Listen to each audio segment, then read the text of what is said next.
It's pretty good. And I've wasted a lot of time just being angry at people I don't know. You know, it's amazing how nasty we can get as people, depending on the situation. Like, most people are okay, as long as they're okay. But if you put people in certain contexts, they just change. Like, when I'm in my car, I have a different set of values. I am the worst person I can be when I'm behind the wheel, which is when I'm at my most dangerous.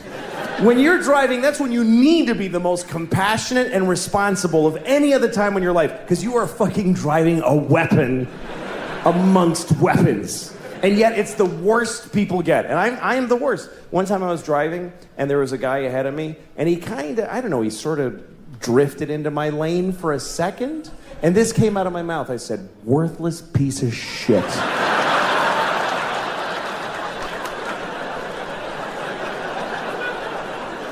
I mean, what an indictment. What kind of a way is that to feel about another human being? Worthless piece of shit. That's somebody's son. And things I've said to other people. I was once driving, some guy in a pickup truck remember even, and I yelled out my window. I said, "Hey, fuck you!" Where outside of a car is that even nearly okay?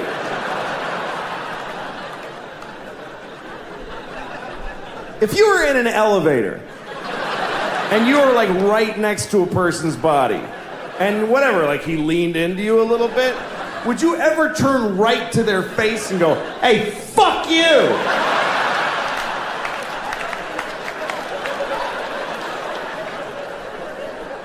Worthless piece of shit.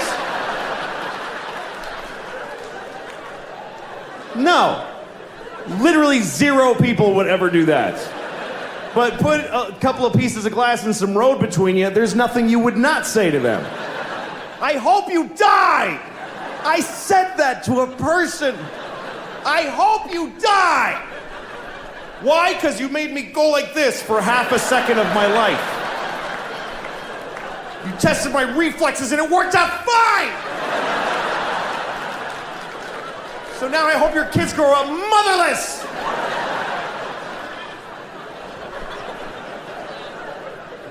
I mean, what am I capable of?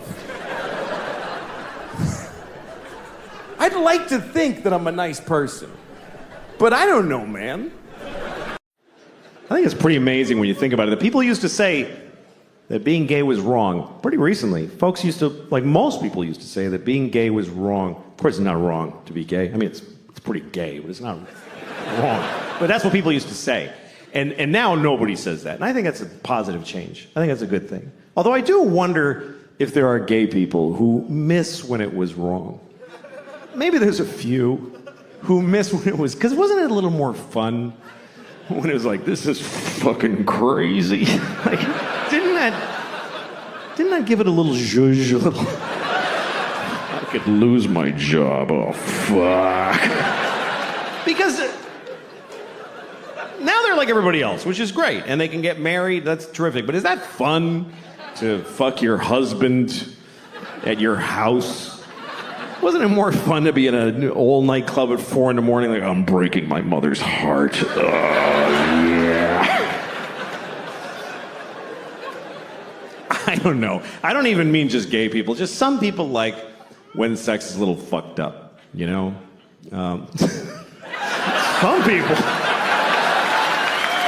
Some people like when sex is a little fucked up. All right. No. All right, you want to talk about it? Should we talk about it? Yeah, all right. I don't mind talking about it. Okay. Here's what I'll give you some advice.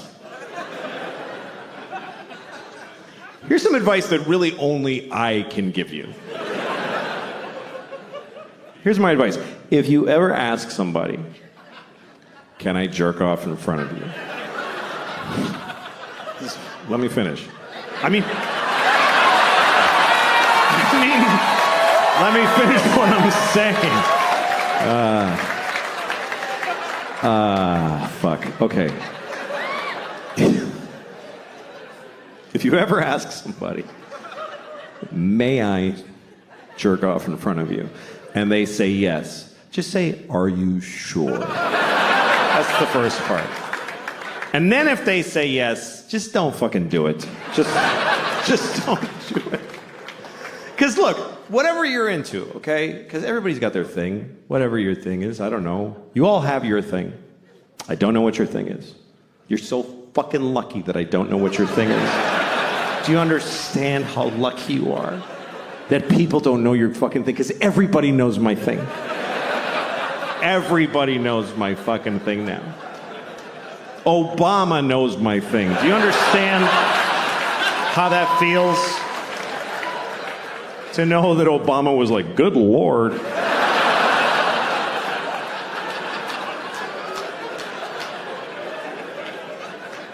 Everybody in the world knows my thing. I got on an airplane in Italy. This little kid was like, Mama, that's the guy who jacked off in front of the people.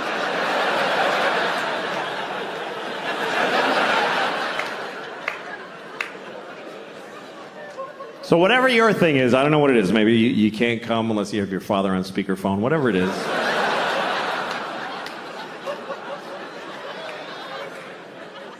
If you want to do it with somebody else, you need to ask first. But if they say yes, you still don't get to just go, woo, and charge ahead. You got to check in often. I guess that's what I would say.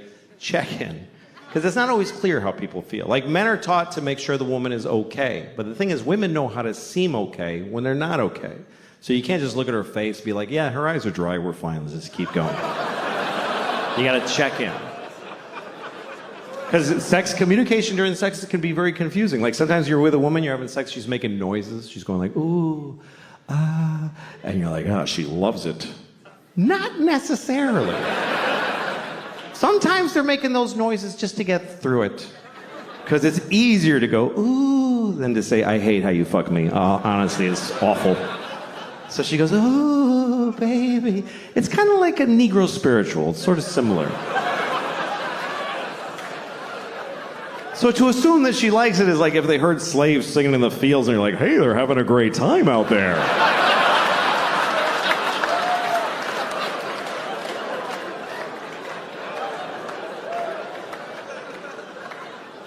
As far as my thing, I don't know what the fuck. People are like, why do you want to do it anyway? Okay, I don't know. I like jerking off. I don't like being alone. That's all I can tell you. I get lonely. Where is everyone? It's just sad. I like company. I like to share. I'm good at it, too. If you're good at juggling, you wouldn't do it alone in the dark. You would gather folks and amaze them.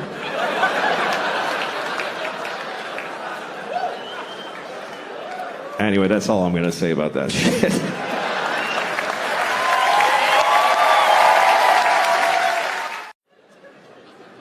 I was in upstate New York in a small town, and I was standing in front of a drugstore. And in the window of the drugstore, they had a wheelchair on display in the window. Is that really an impulse purchase?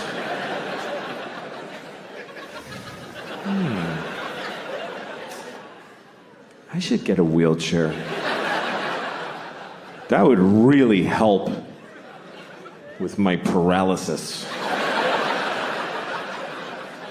Then I wouldn't have to drag myself everywhere I go, like I've been doing for 10 years since my legs were blown off at the marathon.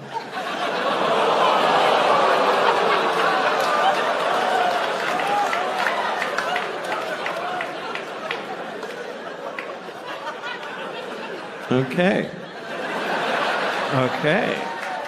Bunch of fucking hypocrites, apparently. Because, let me point some out to you. Let me point some out to you, motherfuckers. You were just, like, seconds ago, laughing at a man with no legs crawling on the ground. You're just... And then at the end, you're like, oh, but not those particular legless people. No.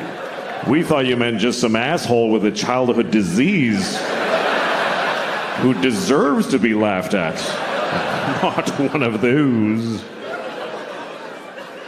Now we're laughing at all legless people equally. However you lost your legs. Ha ha ha. You haven't legs. And we've legs.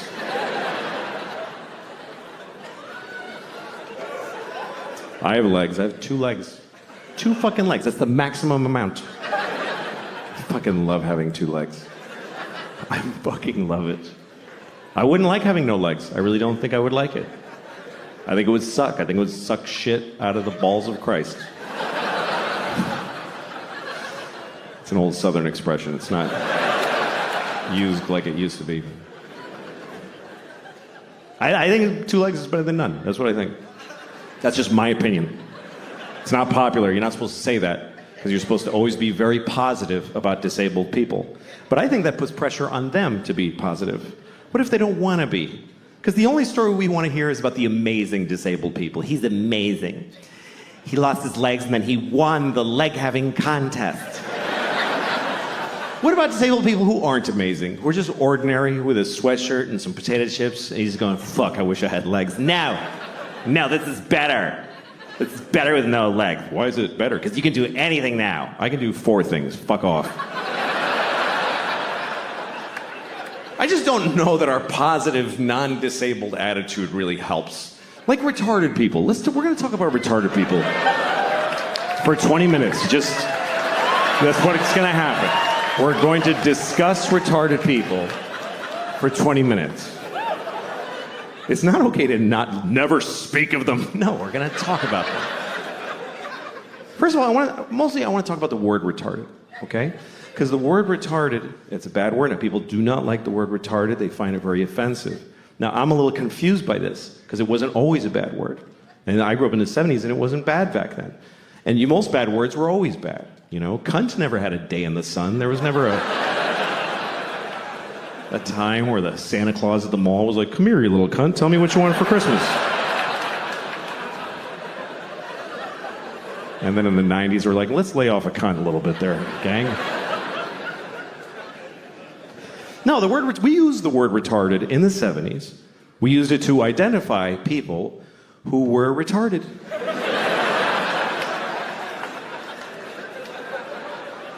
It wasn't controversial. It wasn't like he's retarded. It was like he is retarded.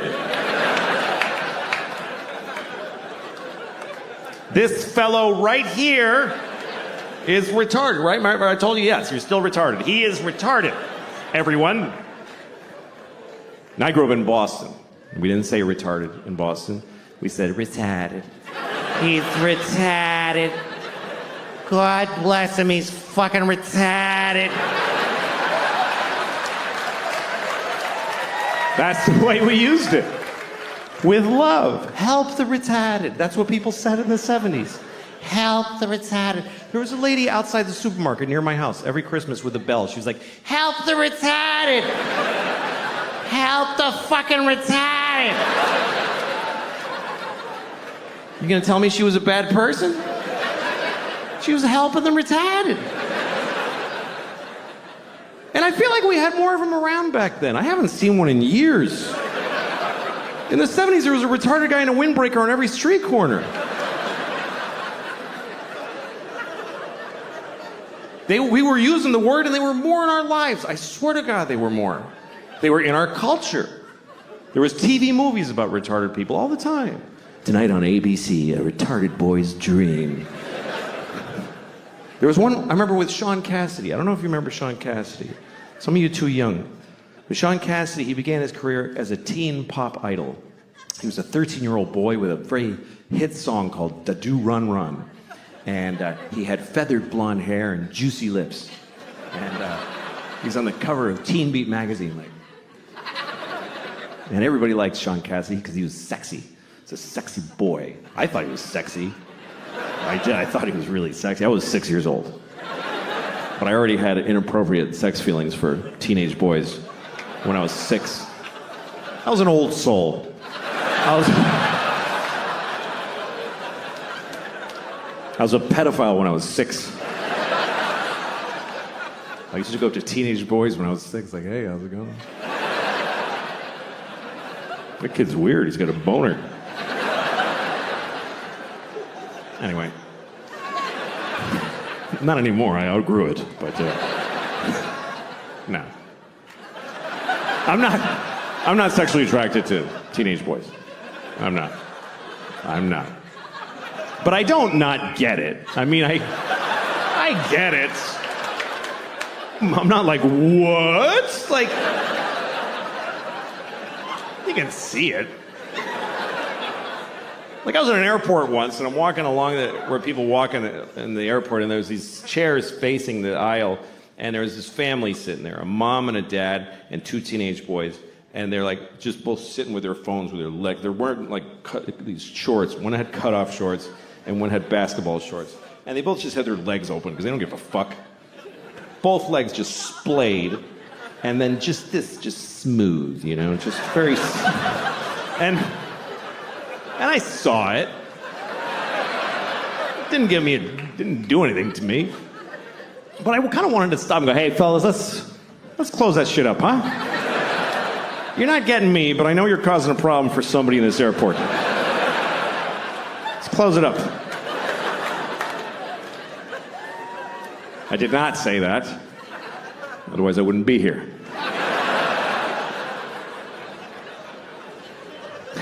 Anyway, let's return to the comfortable subject of retarded people, shall we?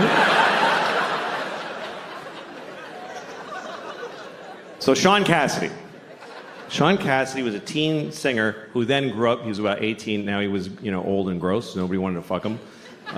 So he started to act. And he had a movie on TV called Normal People, where he played a retarded man who wants to live a normal life. It was very inspiring, actually.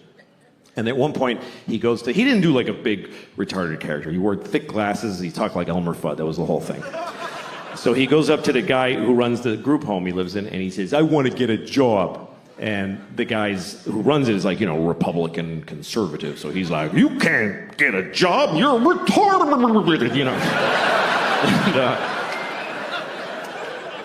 And, But then there's a liberal lady who works there, and she says, of course he can get a job. He's as good as anyone. So they let him get a job as an air traffic controller, whatever was available. And then he meets a woman who's also retarded who lives at the group home. He falls in love with her. It's a very nice love story. And he says, we want to get married. And the guy says, she said, but they're in love. So they get married.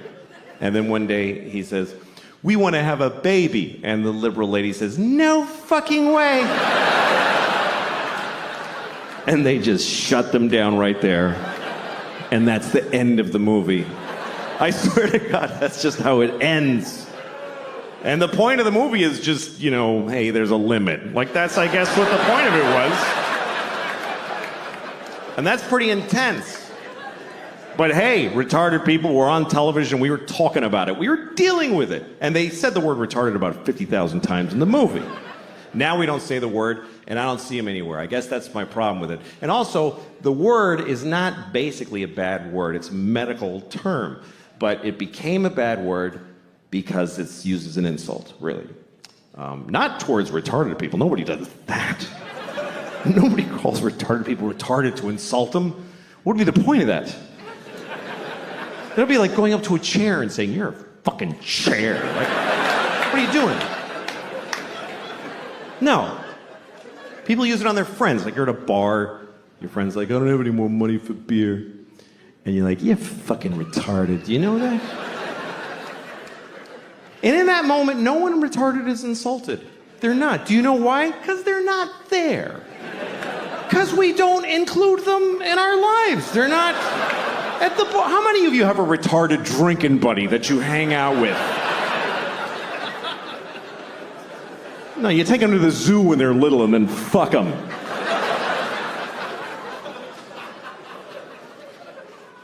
This is what I find confusing about this thing, is that we told many generations of people that they were retarded. We told them that that's what they are, and they lived with it, and they dealt with it. And then we just decided it's a bad word. So did we tell them this?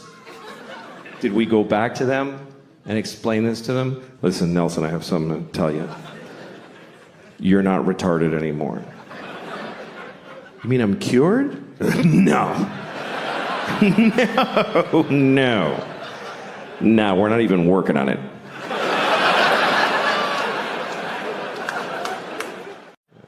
I hate New York, I really do. I used to love New York, but I hate it now. I'd rather be in Auschwitz than New York City, honestly. I would. I mean Auschwitz now.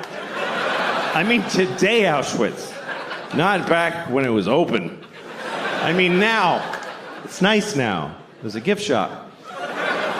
People go there on purpose. They buy tickets. I think that's weird. That people buy tickets to Auschwitz. That's weird. If you could have told those people back then, people are going to buy tickets to come here.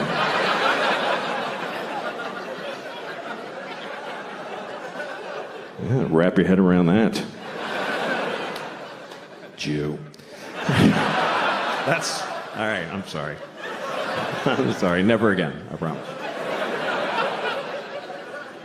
That's what we say about the Holocaust. Never again. Because they killed 6 million Jews. If they only killed like 10,000, would it be like, okay, 2 more times? And then taper off, because it's a little much. I'll tell you, I went to Auschwitz. This is a true story. I actually did go to Auschwitz because I was doing shows in Poland. Because I had to go to Poland to do shows. So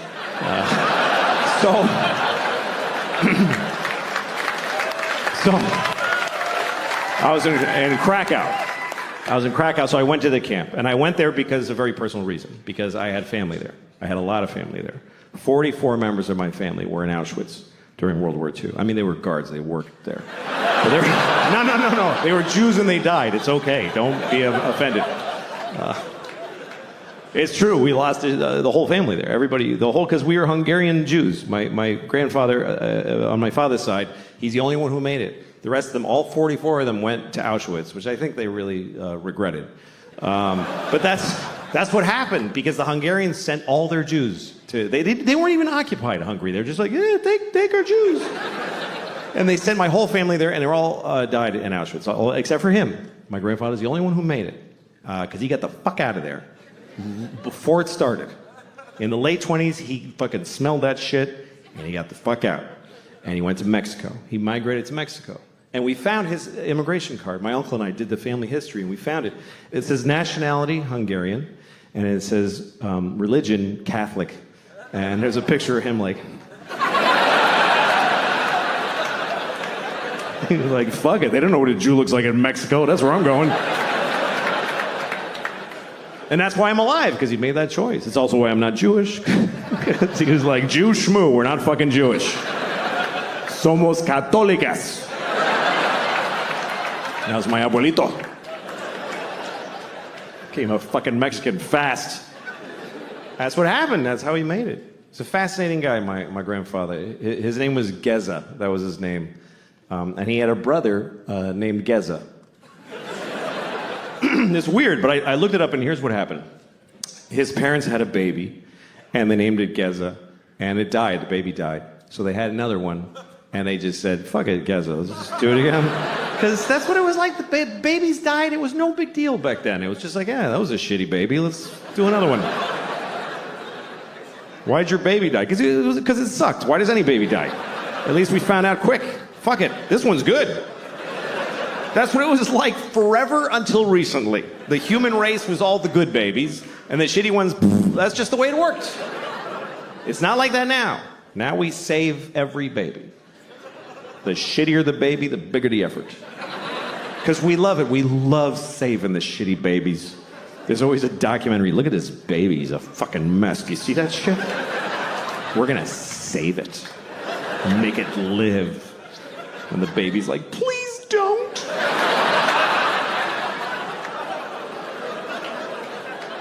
But we don't like when babies die. We get more upset when a baby dies. What? Who knows this baby?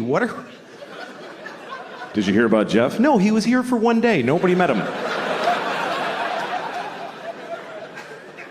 And then if you die when you're old, nobody gives a shit. They're like, he was here long enough. Fuck him. You ever tell somebody, like, your grandmother died? My grandmother died. You're like, I'm so sorry. How old was she? She was 98. Oh. So why'd you even tell me? I thought I had COVID about 3 times. I'm one of those idiots. I was like, I think I have it. Can you feel? I'm bad with pain, too. Like the other day, I hit my elbow right on that spot where if I had a gun, I'd be dead now. You know, I can't do pain. That's why I could never be a cop. I couldn't walk around with a gun right here. There's 50 things a day where I'd be like, fuck that. That ain't worth.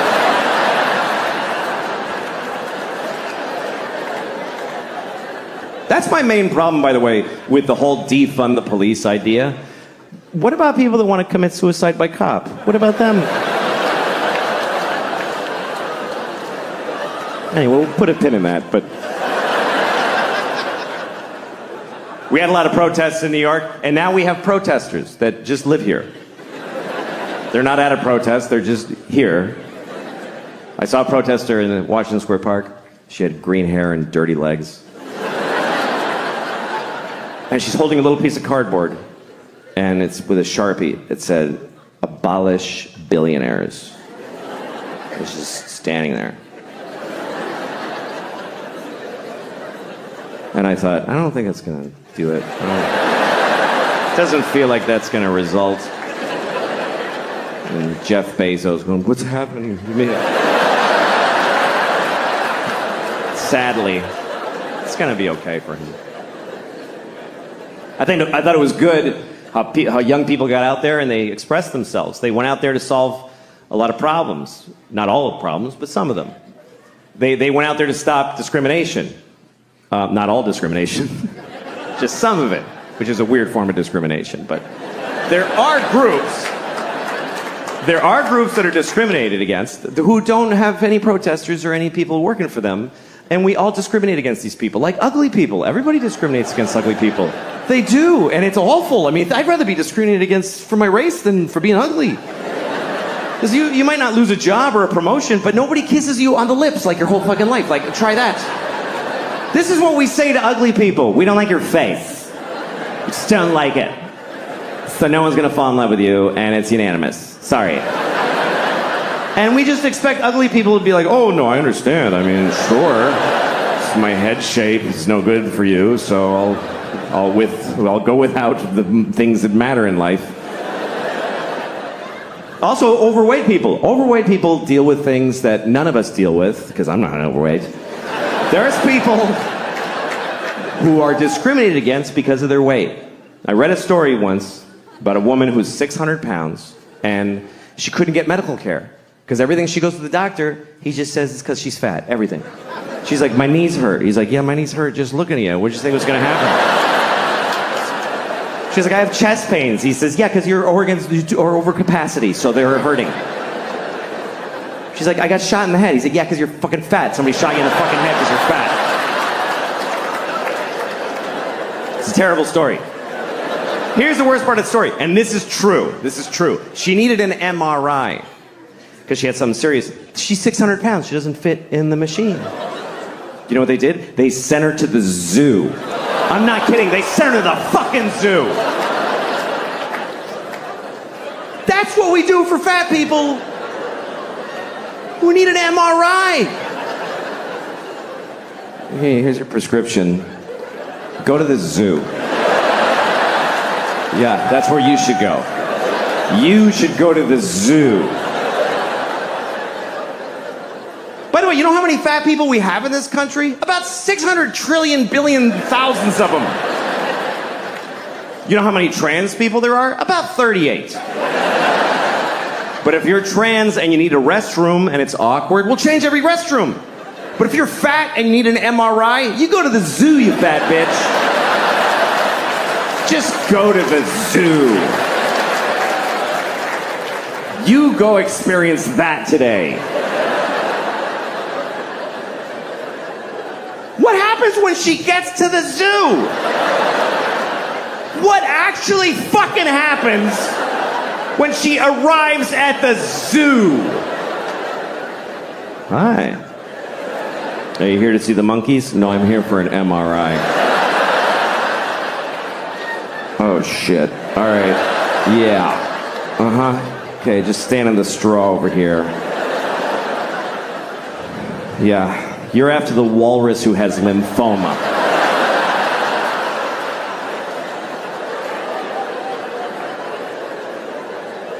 way, why is there an MRI machine at the fucking zoo? Who was developing that instead of a fat human being MRI? Who's paying for this shit? You don't give an elephant a fucking magnetic resonance image test. Are you fucking high? That's obscene. If an elephant is sick, you just listen. You do this thing.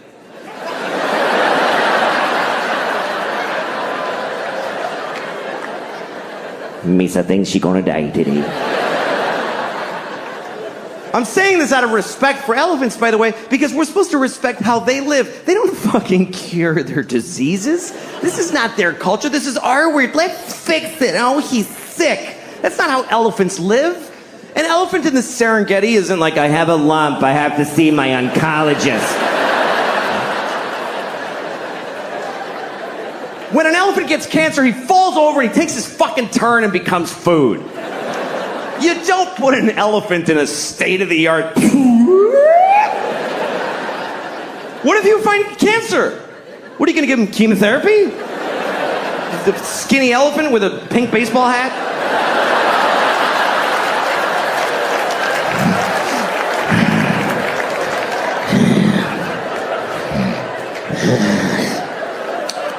Each day is a gift.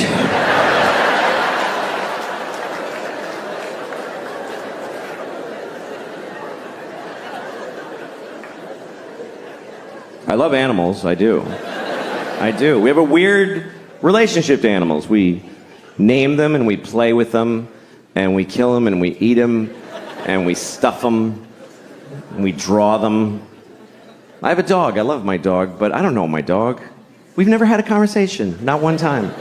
I talk and she just hears "Paradastes, pepacortastes, sicaportastes, and pansas, sisago, shutting in days that's palumpa."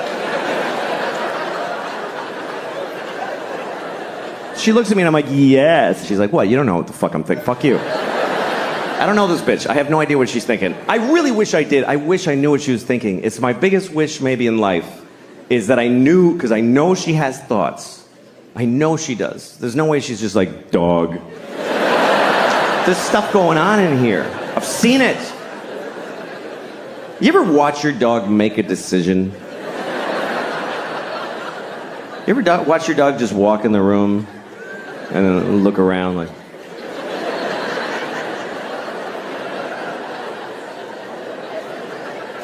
Yeah, I'm gonna go over here. Please tell me why. I think my dog thinks I'm insane. Because I look at my life through her eyes. Like, I'll watch TV for 4 hours. And from my dog's point of view, I'm just sitting there.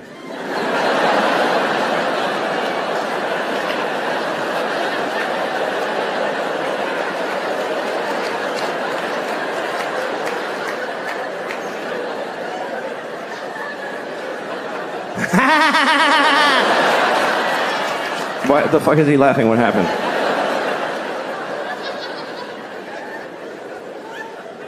My dog is my life now because my kids are grown up. My kids are in college and they're all, you know, I'm an empty nester. That's what you call it when your kids are gone, because they grew up, not if they're dead. It's not used that way. My daughter died of leukemia. Hey, you're an empty nester.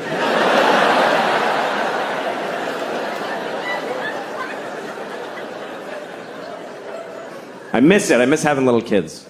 I think about it all the time. I think about it maybe adopting, you know? I could adopt a baby from a third world country. That's a good thing to do, because you can just leave them outside. You don't have to...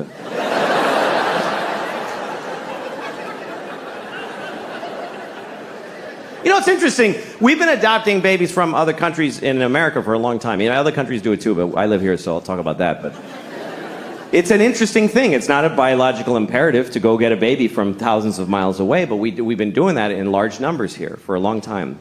And not always for the same reasons. There's been different reasons why we've done it. In the early, like in the 70s when I grew up, sometimes you meet a couple who had an African baby that they brought because they're those kind of, you know, these kinds of people, you know.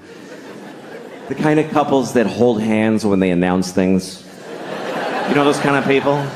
They gather their friends and they're like, we've decided. You know those... They have a farm table with a clay pot of honey on it. And their apple juice is cloudy. You know what I'm talking about? Those are the kind of people that make a trip to Zimbabwe and get a baby and name him Kevin and send him to Boston College, whatever. That was like the 70s and 80s. Then in the 90s, it became very popular with gay couples started to adopt babies from China because they want to have a baby, but they can't. They both have dicks. I don't know if you know that. Did you know that? Gay couples have two dicks. So they can't make a baby. You can try. You can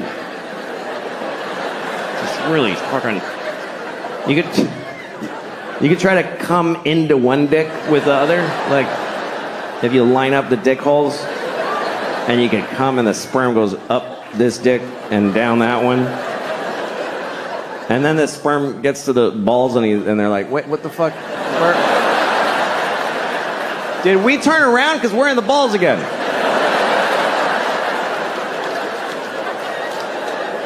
Whose balls are these? These aren't even his balls.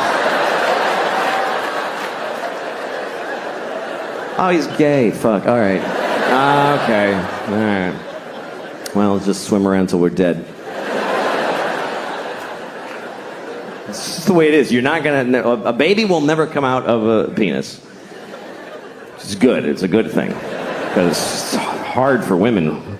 Imagine pushing a whole baby out of your penis dick hole. Even just a hand. Yeah. Anyway, so that's why gay couples adopt. That's why. And often from China, because they make a lot of stuff there.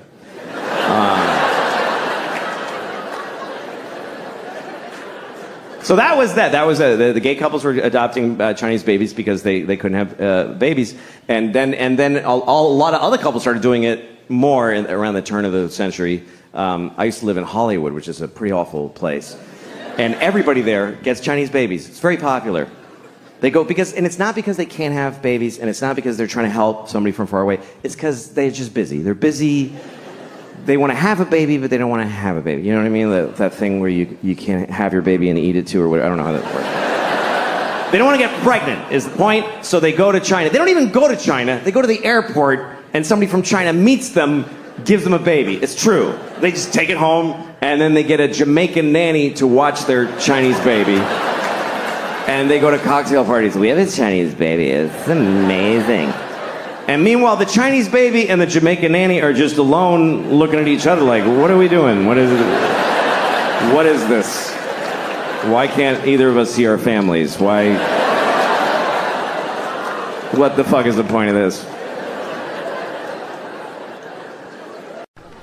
It's pretty good.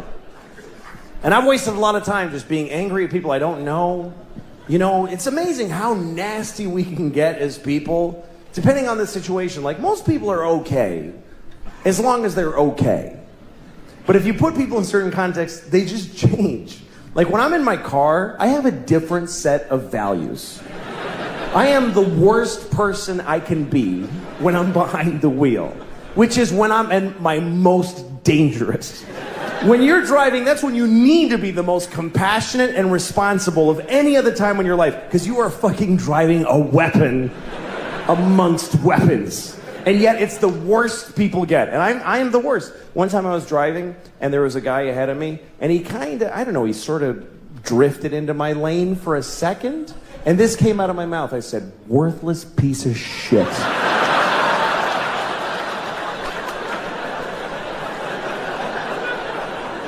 I mean, what an indictment. What kind of a way is that to feel about another human being? Worthless piece of shit. That's somebody's son. And things I've said to other people. I was once driving, some guy in a pickup truck did, I don't know, remember even? And I yelled out my window. I said, hey, fuck you! Where outside of a car is that even nearly okay?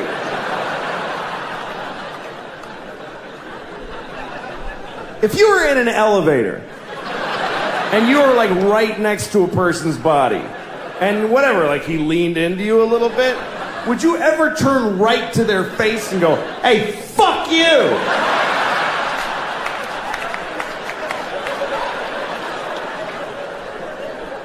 Worthless piece of shit. No. Literally 0 people would ever do that. But put a couple of pieces of glass and some road between you, there's nothing you would not say to them. I hope you die! I said that to a person. I hope you die! Why? Because you made me go like this for half a second of my life. You tested my reflexes and it worked out fine! So now I hope your kids grow up motherless!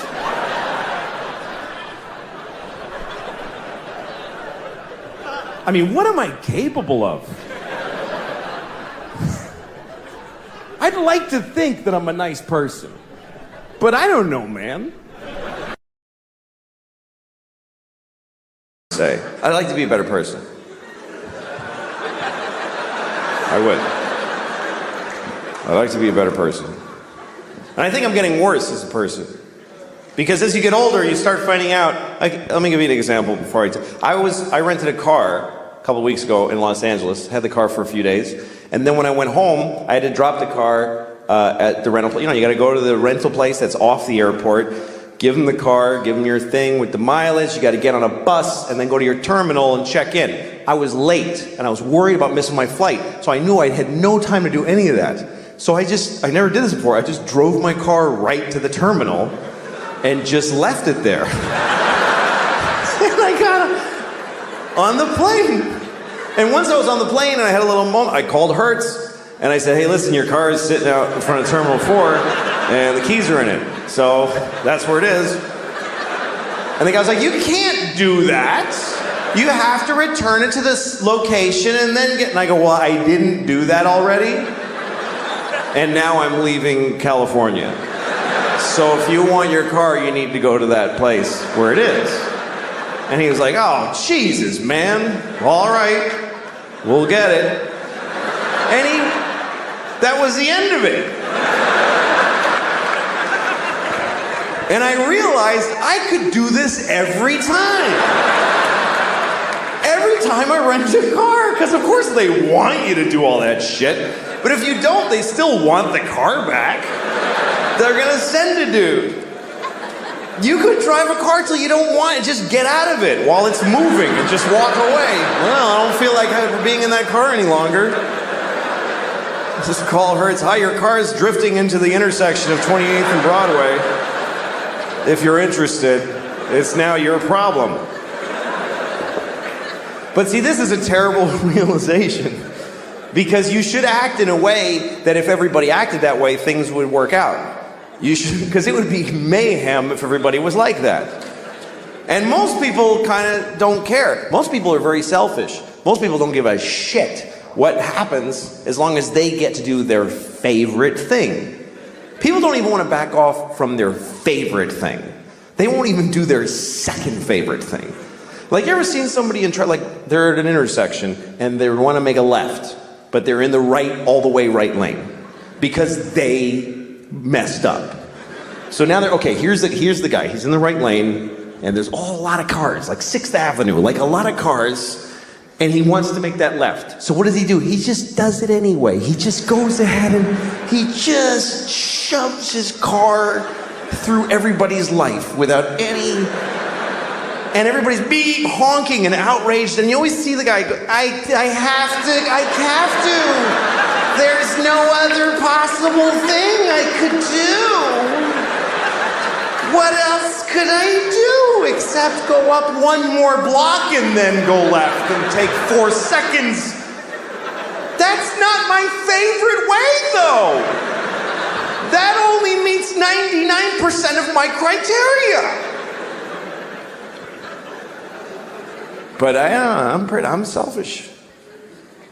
I would like to be a better person because I got kids and I want to, pass on a better, but sometimes it's not clear what the right thing is to do. Like one time I threw a candy wrapper on the street and I didn't do it like, yeah. I just, yeah, take that shit straight. I did it because I was, like shaking. I wanted the candy.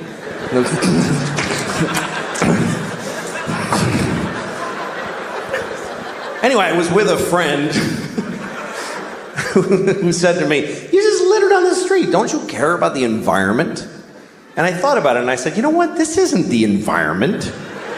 This is New York City. This is not the environment. This is where people live.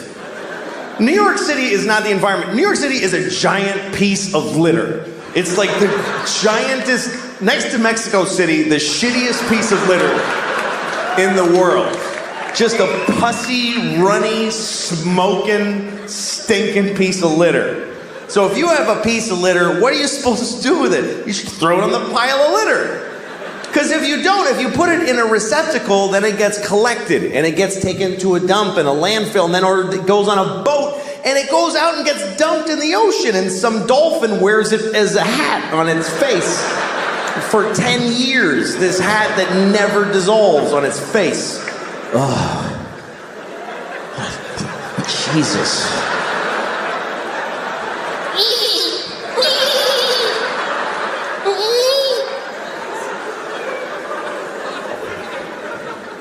I mean, everything that we introduce to the world is shitty. Meaning white people. Because I really think that white people are from like another planet. Because when we came to America, it was so nice. It was just Indians, and they weren't even Indians. We called them that by accident, and we still call them that. Like we knew in a month that it wasn't Indians, but we just don't give a shit. We never correct it. We came here, they're like, hi, and we're like, hey, you're Indians, right? And they're like, no. No, this is India, right? No, it's not, it's totally other place. You're not Indians? No. Ah, you're Indians. You're Indians for hundreds of years after. We ruined everything here. This was it was just coast to coast, just green and brown and beautiful. And all the humans were just walking around with painted faces, just walking. And they'd be like, ooh, that looks yummy. And then they just eat from the ground. And then they'd sleep on the grass. And they'd wake up and they'd fuck. And then they'd go for a swim and do a little dance. That was the whole continent, was just folks doing that. I mean, there was people in Mexico cutting off kids' heads and rolling them down the pyramid stairs. But that's always going on. What are you gonna, you can't do a whole lot about that. But I think we came from another planet, and the reason is because we don't like it here. I mean, why, if we're from here, if we belong on Earth, why aren't we comfortable on Earth at all?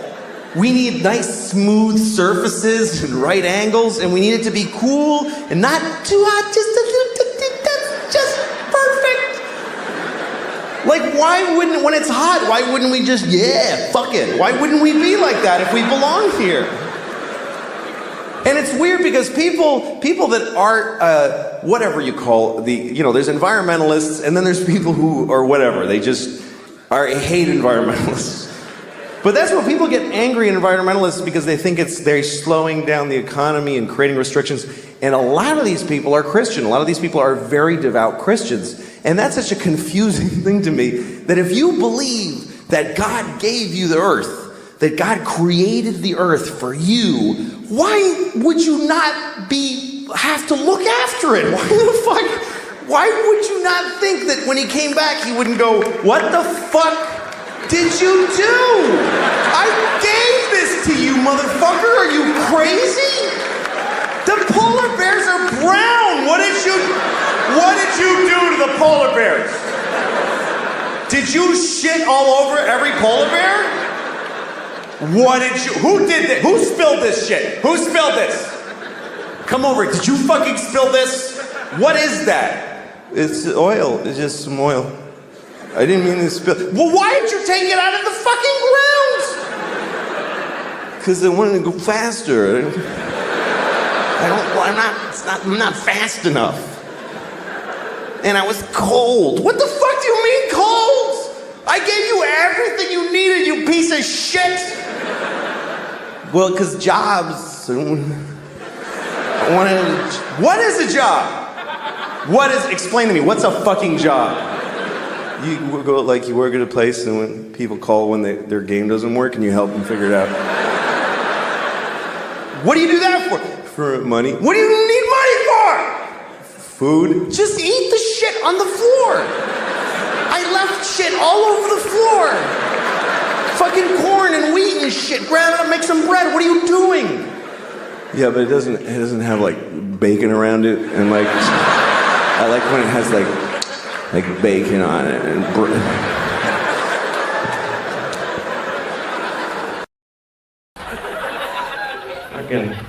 It feels good to laugh at people that aren't doing as well as you. It does. Fuck you, it does. It feels good. It's wrong to do it. It's wrong, but it feels really good. It's also wrong to fuck a chimp. It's wrong. Or is it? I don't know, maybe that's not wrong. What's wrong about fucking a chimp? It's wrong to rape a chimp. That's wrong. It's wrong to rape a chimp. It's not wrong to fuck a chimp. If you said that it's wrong to fuck a chimp's gonna go, hey man, fuck you, I wanna get laid. What do you mean it's wrong to fuck me? Shut up, man. It's fine to fuck a chimp. It's perfectly alright. How do you know if you're raping a chimp though? How do you know? He could be like looking like he's having a good time. It's a he. For me, it's a he. For some reason, I'm not raping or fucking a girl chimp. I'm fucking a guy chimp every time.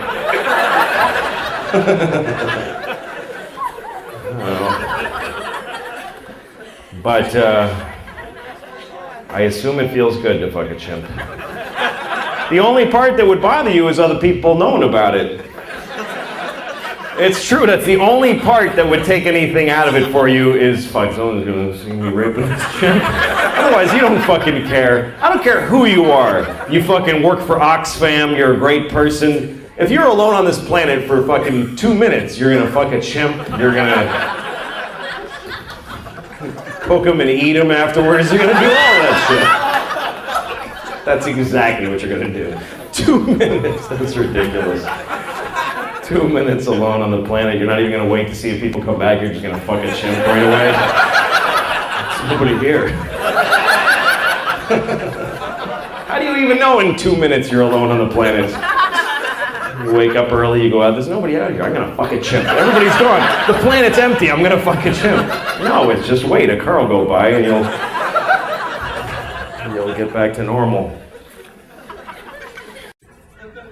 I was going to talk about Boston, and here's the thing. They have this whole gay marriage thing in Massachusetts, and they're fighting it in the courts, and I don't understand the argument against it legally. Like, I know what their problem is, but how do they argue it in court?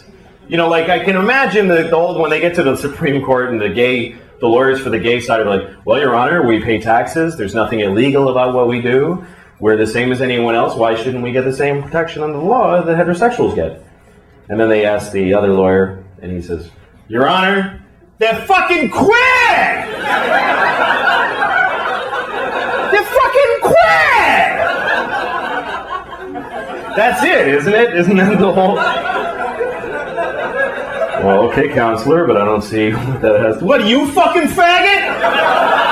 Your Honor, you're gonna get a fucking beating. Faggot! Isn't that the whole argument? Or that argument that the soccer moms, how am I going to explain that to my kid? I don't like explaining things to my kid. I don't like talking to him. So you should stop your whole lifestyle. So that I don't have to talk to my kid, you should stop being in love with each other, because, how am I going to, you know what, fuck you, stop it. It's weird. But, fuck, what was I going to say about that? Oh, yeah, like, I don't know. I never understood anger towards gay people because it doesn't affect it's actually the one thing that people can do, sex, that doesn't affect you at all. Nobody's being gay at you. Like you walk in a room full of gay people and, oh, Jesus! Oh, gay! I mean, where do you come in? That you got a good... Like, I can understand if you're mowing your lawn and two guys are blowing each other on their grass, like in the middle of your lawn, you're like, come on, you faggots! I gotta cut around you every morning, it's bullshit! Fucking lawn is all uneven! Or if you're eating your breakfast and you're about to put your spoon in the cereal bowl and two guys touch dicks in front of your... Hey, come on! I gotta go to work! I don't have time to dodge your dicks with my spoon? Outrageous behavior. Jesus didn't die on a cross so you could touch your dicks together in front of my cereal spoon. I'm sure that's not why. I mean, I wasn't there, but I assume that's not why. Couldn't possibly have been on his list. Anyway. Is that even a gay act, the touching of the two penises? I think that's what I pictured when I was a kid. That's what sex is between guys is just very formal. Just thank you. Well done. Well played. Right on target. I don't think that's even gay. That's just friendly. Hey, Bill, how you doing? Let's see you. How you doing? Tip of your dick feels nice against the tip of my dick.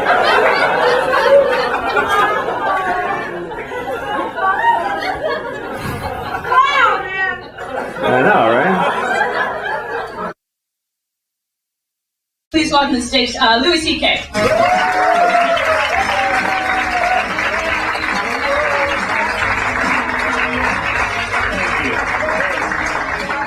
Thank you, everybody. Yeah.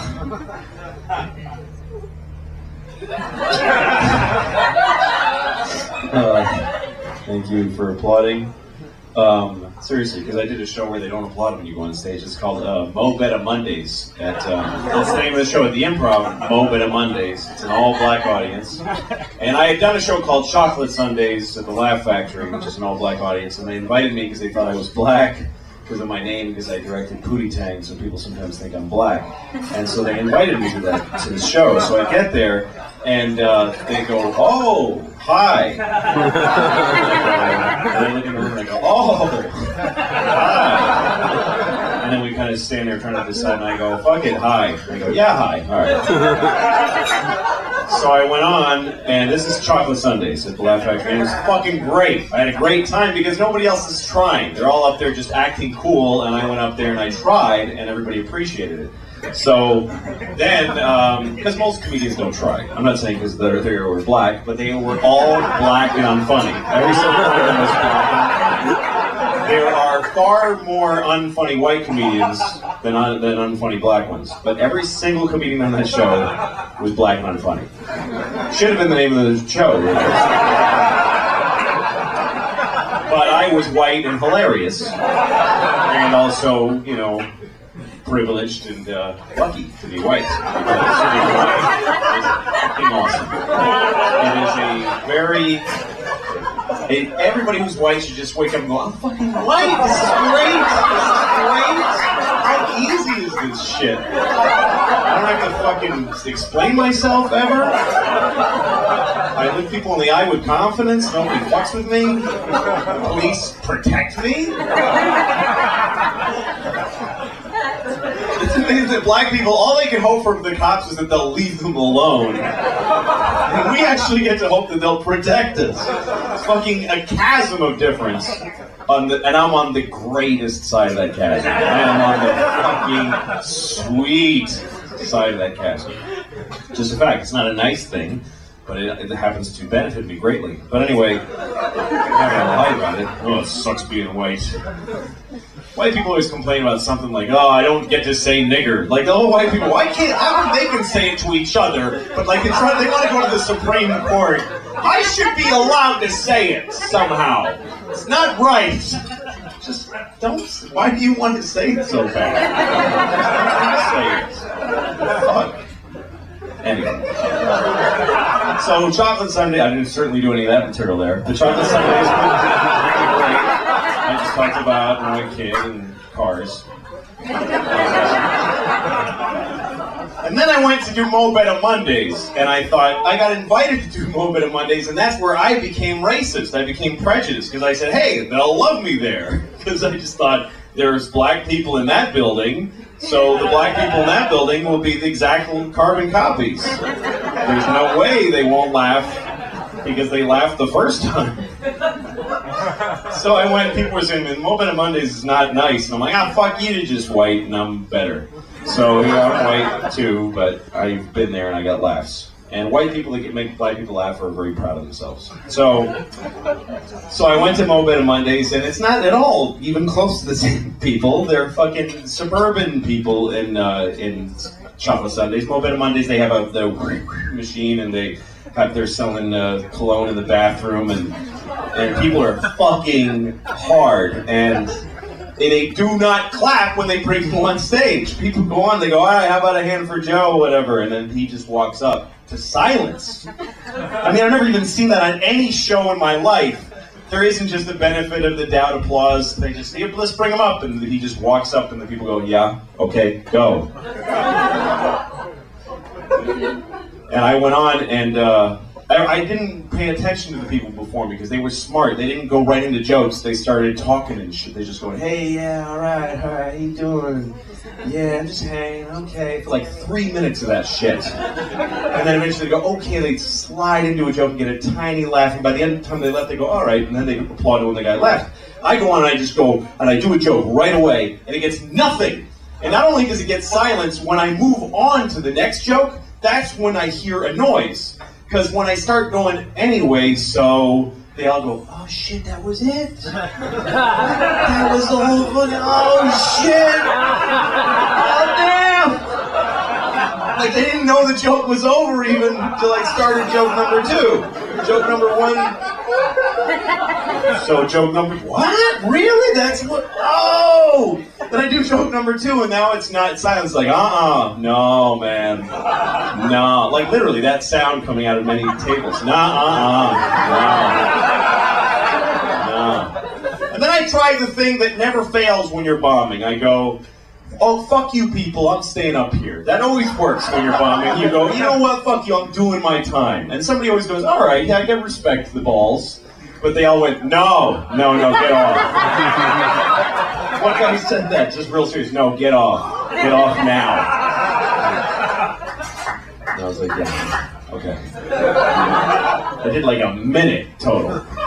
And, fuck, that hurt so bad, man. And I was in the car afterwards just like, oh, Jesus Christ. I didn't mean to tell that whole story. It's just that when you applauded when I came up here, I felt, oh, that's nice, that helps. That's it. Sorry. It's too long. Anyway, but it's nice to see you all here, and it's kind of funny to see you all because I fucked all of your mothers. Just so it's a coincidence, kind of. All of your mothers. That's what I was going to open with.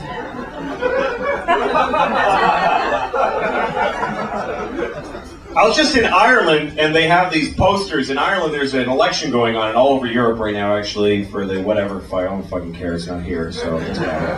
They fucking don't matter at all. So, but I'm in Ireland, and there's an election, and there's a guy whose poster says, "Stop the pedophiles." That's his slogan. Stop the pedophiles.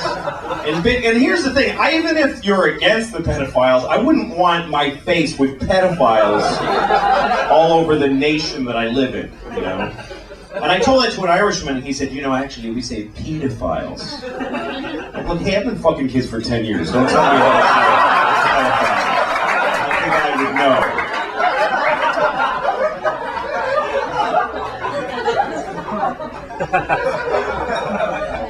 I speak with some authority when you say pedophiles. What else that's horrible? I've just been having horrible thoughts.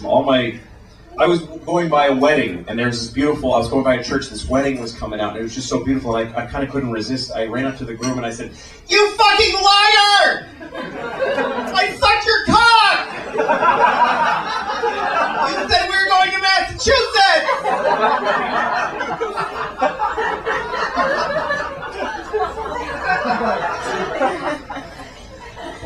Stereotypical gay guy. Here's the thing, right?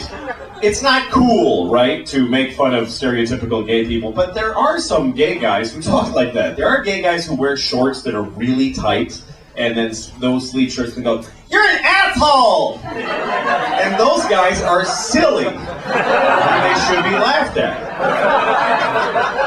Not all to say, hey, all gay people act like this is wrong, but to point out that a gay guy that acts like that is funny, it's just fucking true. They're hilarious.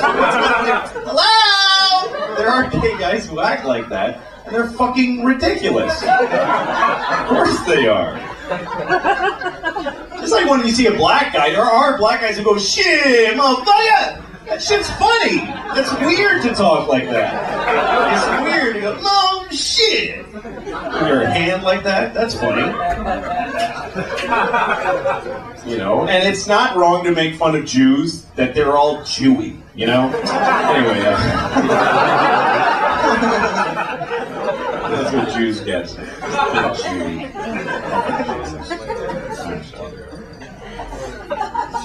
I'm just thinking here in the stereotype that Jews love money. It's just not true. I have this friend who's Jewish, and I tried to give him $1, and he was like, "Arr! Arr!" He hates money.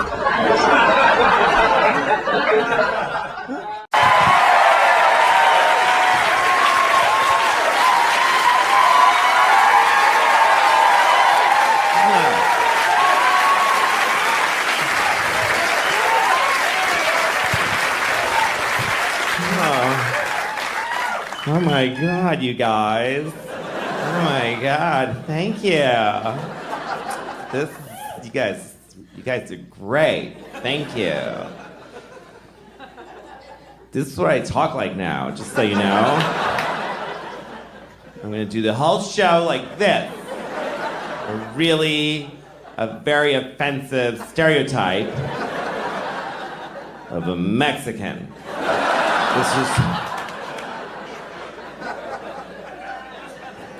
This is a Mexican at the border. Just let me in! Jesus! You guys are dicks in there anyway! Fuck you, America!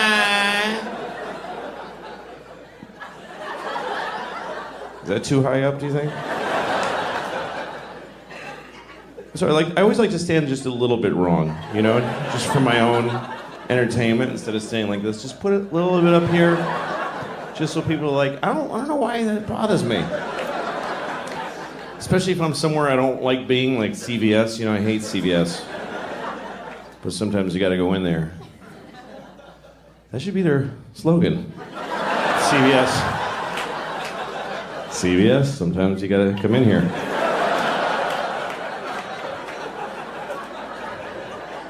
Or else you gotta get your wart Band-Aids. And that stuff for your dry vagina. Dry vagina. I used to think it was called a vagina. I did because I grew up in Boston. And I don't know if you are familiar with, people call it the Boston accent. It's not an accent. It's a whole city of people saying most words wrong. It's just a stupidity in a massive region. Because my teachers, they teach you to talk like that. I had a teacher named Miss Doherty, but she thought her name was Mrs. Doherty. She mispronounced her own name. Miss Doherty. And she gave us sex ed. It was 5th grade. We had sex ed with Mrs. Doherty, and she's showing us the diagram. She's like, "This is a penis. And this is a vagina. Now, during intercourse, the man ejaculates sperm up into the vagina. And then later, a fucking baby comes out of the vagina. And sometimes it's retarded. This was the 70s. Teachers said retarded in Boston in the 70s. My daughter's retarded. She used to tell us every day. I have a daughter and she's mentally retarded. She's 35 and she lives in my house. She better be fucking retarded. I'm gonna stick her back up in my vagina.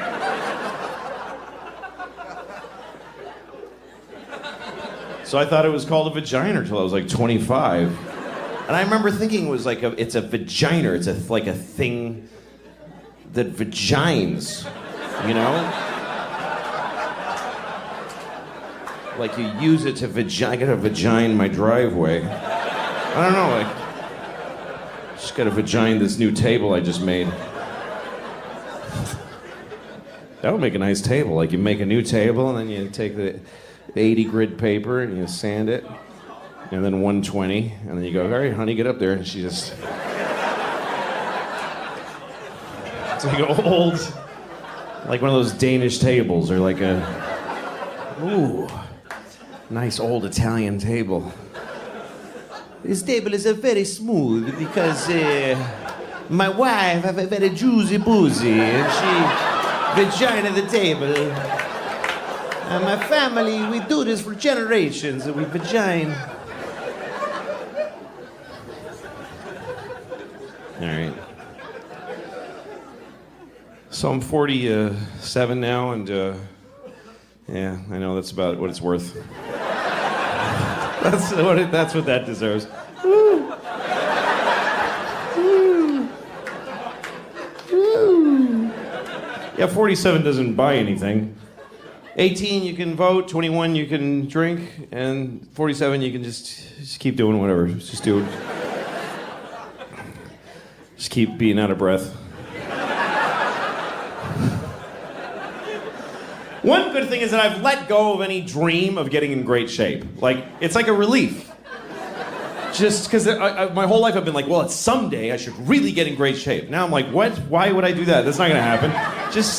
To me, the level I want to reach as far as the shape I'm in, I just want it to be so that if you find out that I died, you ask what happened. That's all. I want you to wonder what happened. I don't want to be like, oh, he died? Oh, yeah, well, sure. Sure he did. Sure he did.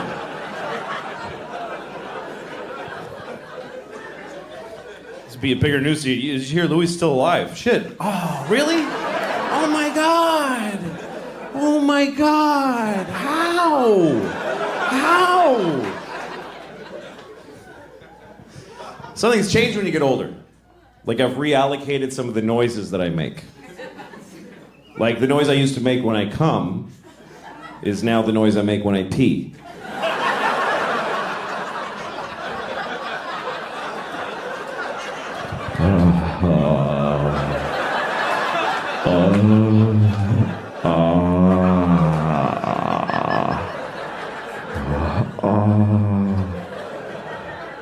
Take it all, bitch. Very disrespectful to my toilet, unfortunately. Yeah, you like that piss, don't you? Bitch. I'm gonna shit in your mouth, too, because you ain't nothing but a shitty, piss-drinking toilet. Dumb bitch toilet. You ain't intelligent. You ain't even been outside. You sit there waiting for me to shit in your face. Got piss on your lips. You ain't even special. I pissed in 3 toilets today. You ain't shit. It's terrible. It's awful. But that's how my dad treated his toilet, so that's where I learned it.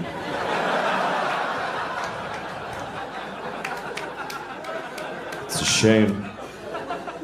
So that's the noise I make when I pee.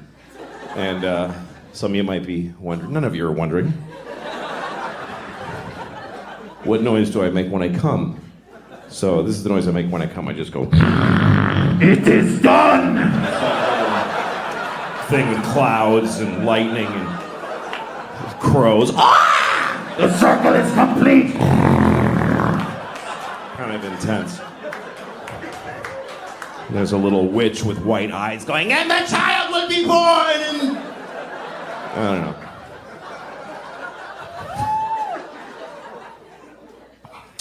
One time I was having sex with a woman. It was our first time having sex. Also turned out to be our last time. But I didn't know that. Anyway, I was gonna come soon, so I felt like talking about it. But I didn't know her very well. So it came out weird. I said, I'm coming.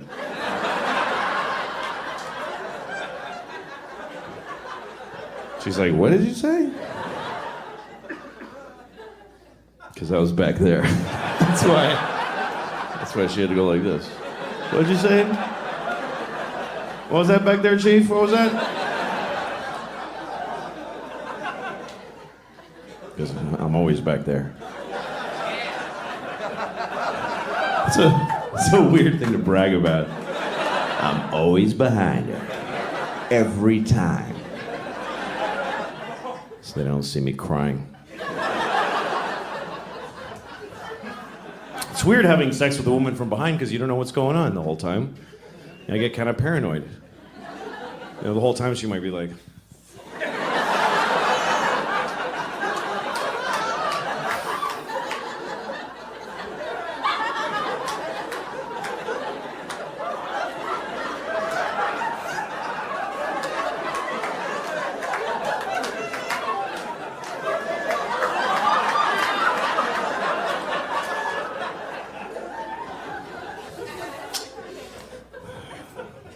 I was on the subway in New York. This isn't another sex story. This is a traveling story. Are you ready? So I'm on the subway, and I'm standing there. I wasn't holding anything. I just like to stand like this. I'm standing there. I walk around the city like this. Hi.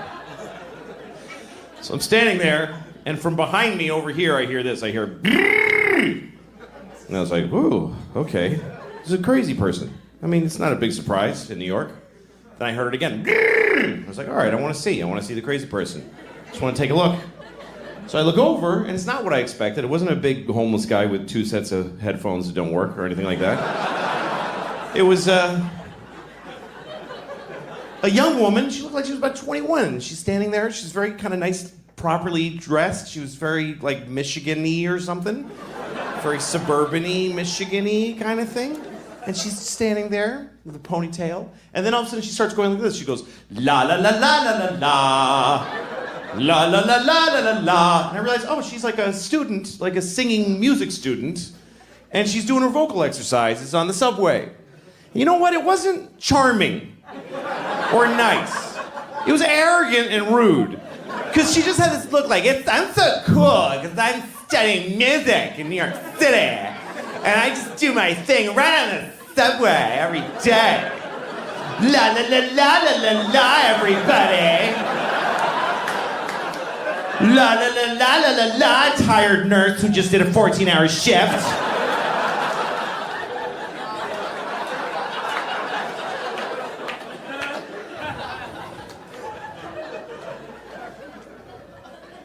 We live in an interesting time, you know? Because you can be on an airplane, you're like one of 200 passengers, you're on a flight, 30,000 feet in the air, in the middle of the flight. If you just decide to do this, you're sitting in your seat, and you just start going like this, you go, Mwah! Mwah! Mwah! If you do that and don't stop doing it, they will land the plane.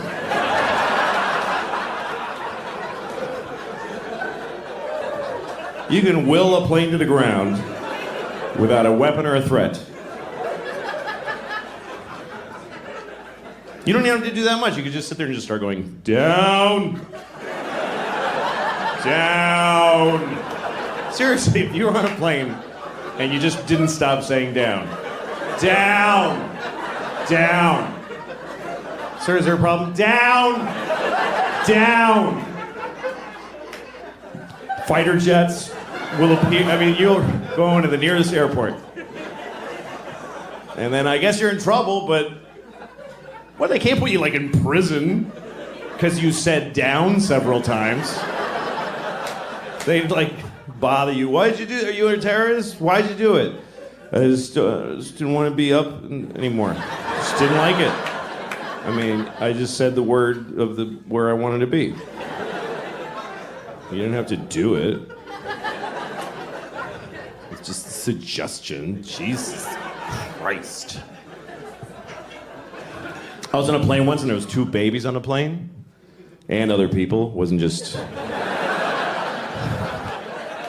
me and 2 babies. That would be weird. You get on a plane, there's just 2 babies.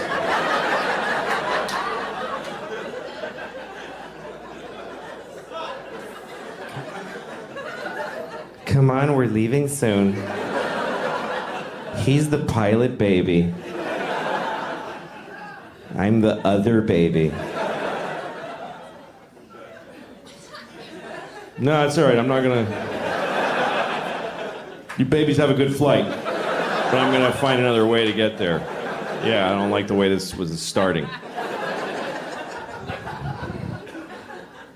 Anyway, I was on a plane and there was these 2 babies and they were crying the whole time. Crying the whole flight, and that happens a lot. I don't think they knew each other, they're just crying. I've seen this on so many flights, I started to wonder, is there a reason for this? Is there like an actual reason why babies cry? So I looked it up. Turns out there's an actual reason why babies cry on airplanes, and it's because they're upset that gay people are getting married. Yeah.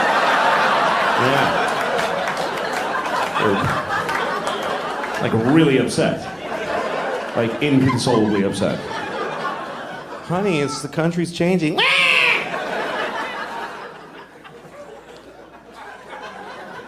And I don't agree with them. I think if people are in love, they should get married. But they can't accept that. Because they're just, they're just being babies. Babies are selfish. They are. Babies are selfish. They just, meh. No baby ever goes, meh, but how are you doing though?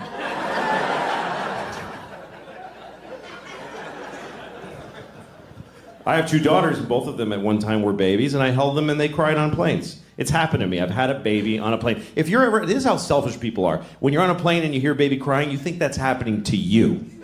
You're like, oh, this is gonna ruin my flight. It's gonna ruin it. Well, look at the parent, because that person is holding a crying baby on a plane, which means they've been traveling with a baby all day, which means they have a baby. Okay? So their life isn't even good. They don't like anything. Their whole life was, Jesus. If there's any joy for them, it's that this is now bothering other people. Yeah, you listen to this shit now. Wah!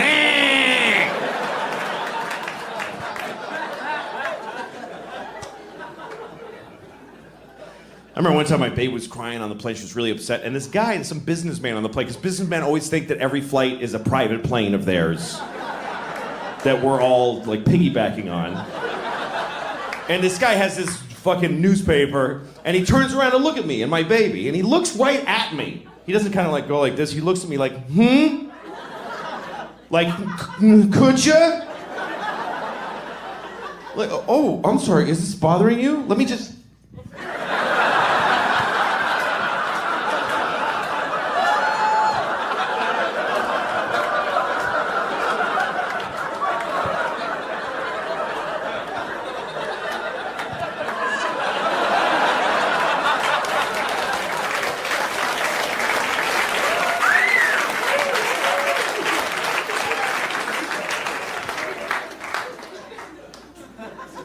You all just clapped for a dead baby. You applauded a dead baby. Yeah. I have 2 children, 9 and 12 years old, both girls. They're both gay. I'm raising them gay. Most people raise their kids straight. I'm just gonna raise mine gay. And they'll do what they want later, but as long as they're in my house, they're gay.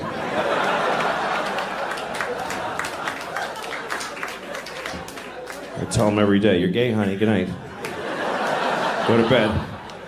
Brush your gay teeth, gay honey. Don't forget to be gay."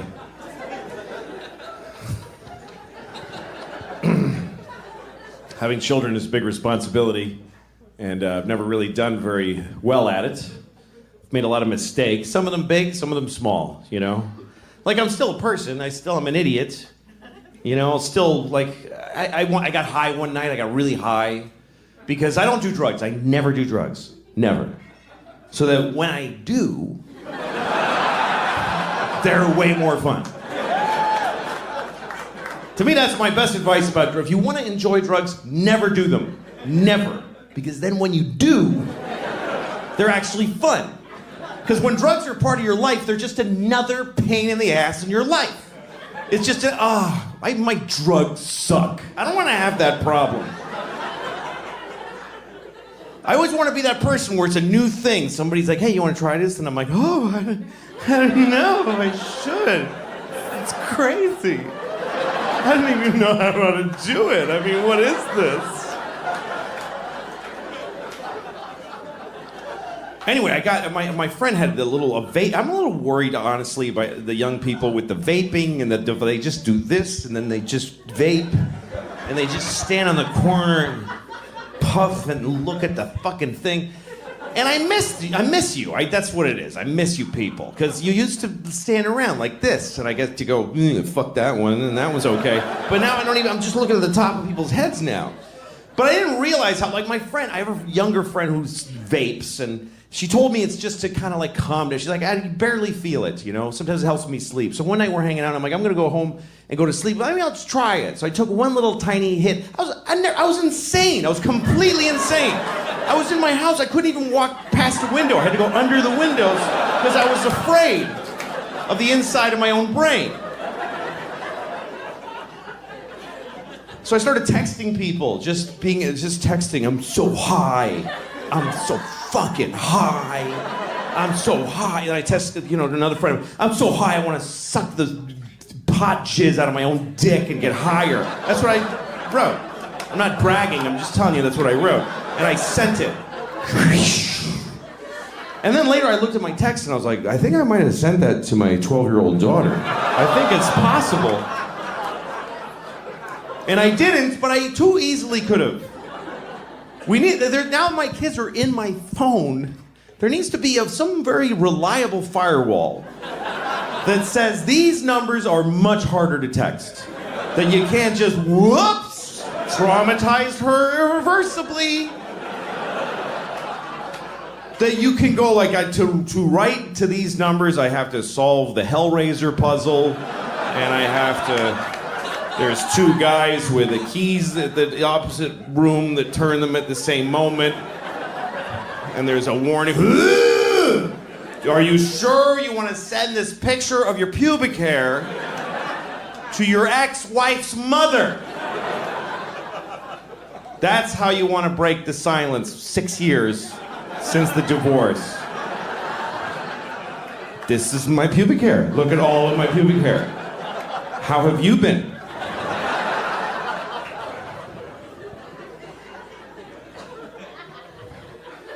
I try to be a good dad, but like the life just kind of takes off. Your kids start, they get their own ideas, and my 9-year-old, she's just figuring out about lying.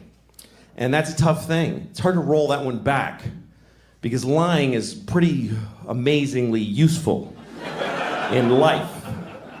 It's like, how do you tell a kid not to use a thing that just solves every possible problem? Like magic. How do you... Because that's why kids lie, because they're in trouble. They lie because they're in more trouble than they can take. Because kids, when a 9-year-old lies, it's not for some weird Machiavellian, Do you know what my teacher said about you? It's interesting. They don't just make shit up. They lie because they're in trouble. And it's more than they get, because trouble is too much for a kid. Trouble, for grown-ups, we can take trouble. We don't care. We just go, oh, I'm sorry. Oh, am I in trouble? Whoops. We don't care. But to a little kid, trouble is like this horrible, did you take the chocolates?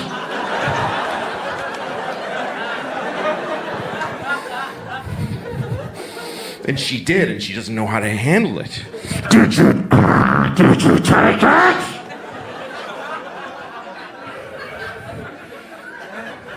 No. Well, all right then, have a nice day.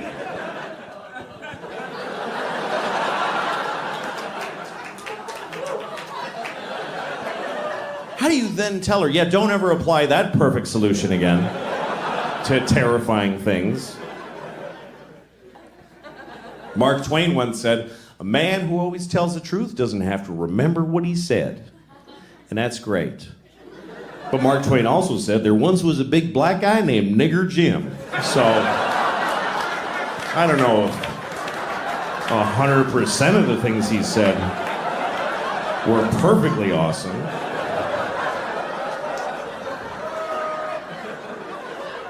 Really, Mark, Nigger Jim, you're gonna go with... That's the best you could do. To name the... Yeah, kind of a nice ring to it, Nigger Jim. Yeah, well, it's a little on the nose, isn't it? Could have called him Black Mike. I mean, just a little... Take it down one notch of the... Thanks for that, Mark.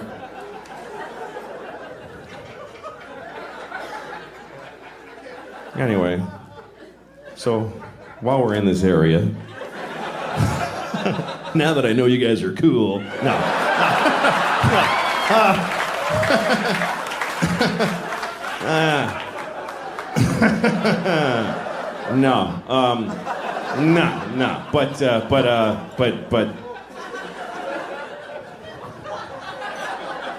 this is a story that takes place. I'm going to tell you the story. It's kind of a messy story. It takes place over a lot of years because it started with my friend Mike, who told me this story. This happened to him back in the 90s.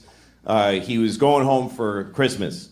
And he lives in Connecticut. He grew up in Connecticut in some shitty shit town in shitty Connecticut. And he didn't like going home. He's one of those people, he came from a place, doesn't like it anymore. And he goes back, he doesn't know how to handle his family, you know? And he came from a family of white racists and he doesn't like going home, but it's still home. So he went home for Christmas one year and everybody's hanging out during the day, talking, having lunch. And his father and his brother both work at this factory and his brother's grousing about his day at work. And he goes, yeah, and then this fucking nigger fell asleep with the forklift. And then my friend Mike heard that and he went, oh God, why am I part of this people? I hate this. And he felt bad. And then that night he's in the kitchen and he's having a warm milk or whatever. And I don't know why that's funny, but what that says about him. Yeah, because he's a pussy. No. He's just sort of having some time to himself, and his cousin comes downstairs. Was staying, and his cousin, he likes his cousin. That's the one person he always felt connected with. And his cousin's like, what's wrong, man? And he says, well, geez, I come home and I hoped that everything would be, normal, but then my brother says, oh, he's about the factory and this nigger fell asleep with the forklift. And his cousin goes, oh my God, the nigger fell asleep with the forklift? So this is the first part of the story, okay? So Mike tells me that story about how he's just not listened to by anybody in his family. And then later on, I get a job writing on a TV show for Cedric the Entertainer. Great guy. And he had a show and he hired a writing staff, half white writers, half black writers. So at lunchtime, we talked about race. It was just, we'd have these provocative, interesting conversations, trading notes about race, with the white writers and the black writers. And I told that story. I told the whole thing about the guy, nigger the forklift, and then the cousin saying, well, the nigger the forklift. And then one of the writers, a black writer, he goes, there's nothing worse than a nigger falling asleep at the forklift. Making it harder for the rest of us. Still, nobody's quite hearing what my friend was going through. And then, about a year later, I'm hanging out with my friend Dino. Dino's Greek. He has no dog in the race. He doesn't care either way. He's Greek. Greeks aren't white or black. He just got a big nose and he just stands there.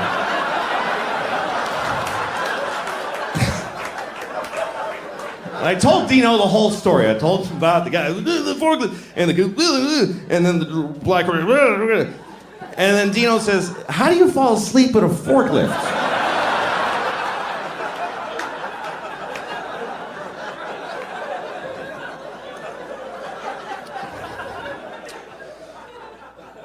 My oldest daughter's gonna be 13 next year. That's a big deal. That's a big deal. That's why all the parents ahead of you always go like, yeah, yeah, wait till she, that's when you get. I'm not afraid of her teenagehood. It's gonna be challenging and difficult, and she'll meet the challenges. You know, I'm always proud of my kid. She's a good kid. Now, some parents are really afraid of their daughters. A lot of dads get scared. Like, I don't know what to do. I have this friend, his daughter's 15. He's like, she's gonna start having sex. I don't know what to do. She's gonna have sex. What do I do? I'm like, well, you don't do anything. You don't have a role in that at all. You're the father. No role. Not supportive or advisory, nothing. What if she has a bad sexual experience? Oh, she's gonna have a number of those. Oh, yes, she is. Her whole life is gonna be just walking through a blizzard of bad dicks, just... Ow. Dicks. Just... Jesus. That was a big one. Holy fuck, I'm just trying to get to work.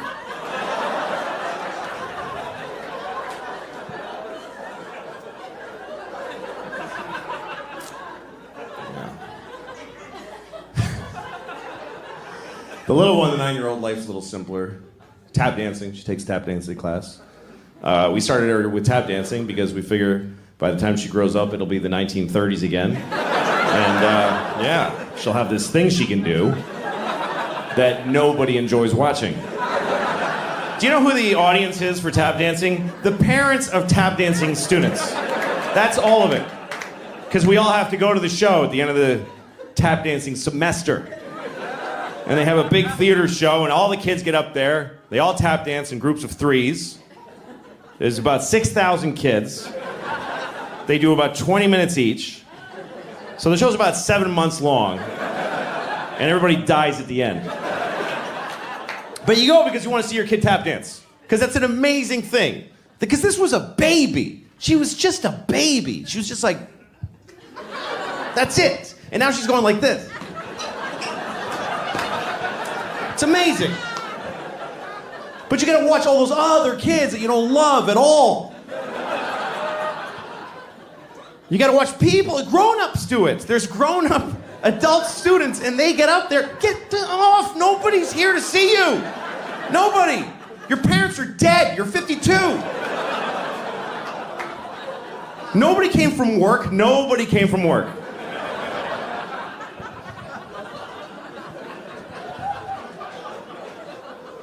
I take her every Thursday to tap dancing. And we go up to the school, and she puts on her tap shoes, and she goes in the room. I don't go in there, and she tap dances, and I wait outside. Because it's 40 minutes. It's not enough time to go anywhere. So I just sit there and listen to... And she comes out, I'm tired of this. I don't want to go anymore. Good, don't. I don't want to bring you. Quit. Quit. I don't care. I don't push my kids into this shit. Because you got to do it too. I don't want to do it. Daddy, I'm tired of soccer. Soccer is out of our lives forever. With those words from thine mouth. Soccer is gone. I don't care. Don't go to school. I don't want to get up at 7. Don't do any of this shit, honey. I don't care. I have money. Just eat the food in the house. Stay home and eat. You and your sister don't have kids. I can cover all of us, and then we all die.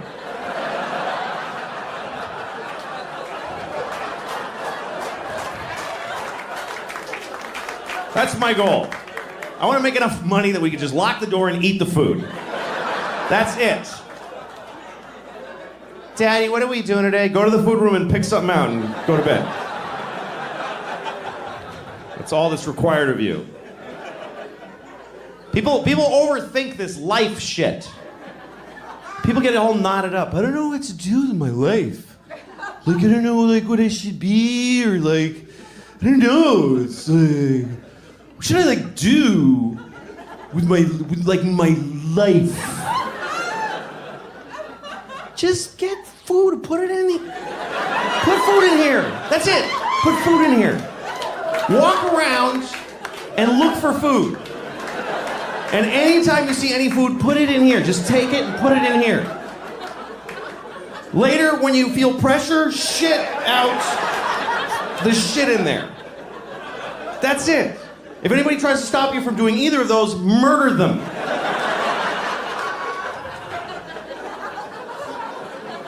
That's it. Doesn't have to be more complicated. Do it till you're died, till you're dead, till you're dead, dead.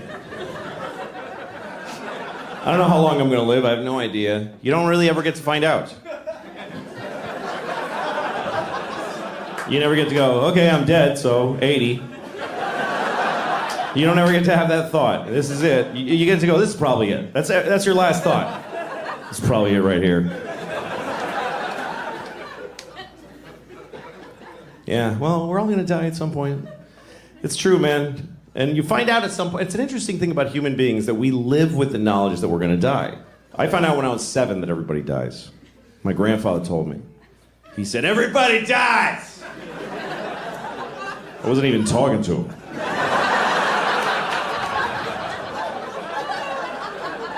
I was just trying to blow out the candles.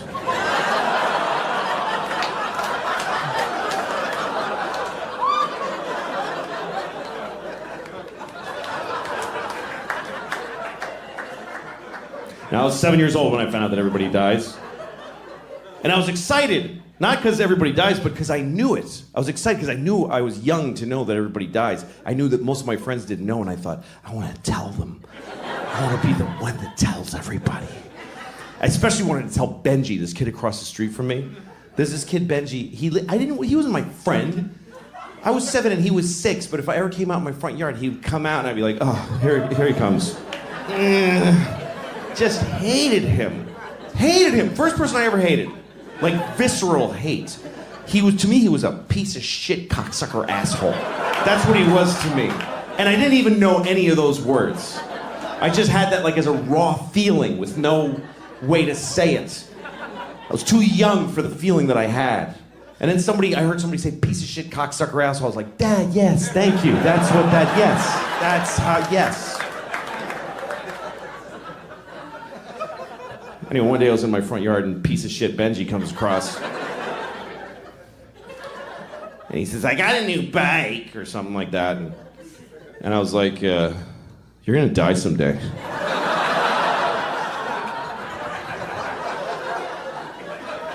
He was like, what? No, I'm not. I said, yes, you are. Everybody dies. You're gonna die, and your mom's gonna die. And your daddy's gonna die. In that order. He was really upset, and he starts running. It's still funny to me. It still makes me laugh. 40 years later, I can still see it so clearly, and it still makes me laugh. Run, Benji! You can't run from this shit, bitch! It's gonna get ya! I wonder if he's dead. Anyway. So, he came back with his mom. His mom's so angry. And then I was scared. And his mom came over. What did you say to him? And I said, I told him that everybody dies. And she goes, well, that's not necessarily true. He's like, what? She says, well, some people die, but not everybody does. And I was so full of questions. I was like, what about Abraham Lincoln and George Washington? They're dead. But she said, yeah, that's because something happened to them. George Washington didn't take care of himself and Lincoln got shot. But there's a lot of people alive from those days. And I was like, really? What about like Bible people? And she's like, yeah, we have to go. And then she left. Because I think she realized this is only gonna get worse. She's not on a good side of this argument. And then I went to my mom. I told the whole thing. She was like, don't worry, that lady's a fucking idiot. Don't listen to her. My mom said, don't worry, baby, you're definitely going to die.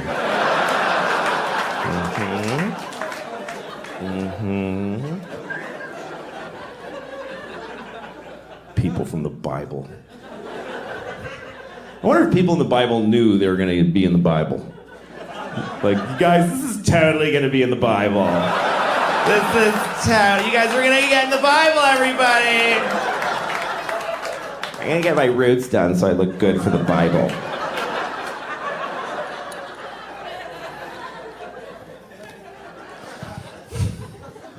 Yeah, my dog died recently. I had to tell the kids that the dog is dead. That's a tough thing, telling your kids that the dog died. You got to tell them at some point. You can't just keep going. Where? No, where you go?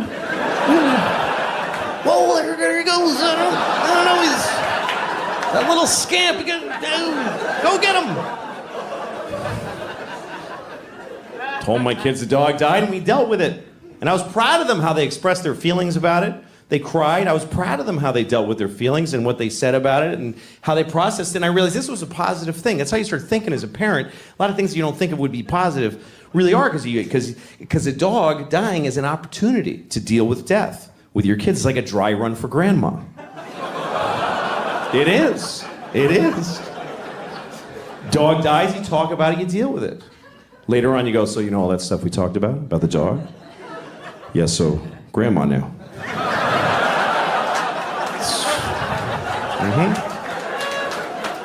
All the same stuff. That's right. All right, go brush your teeth.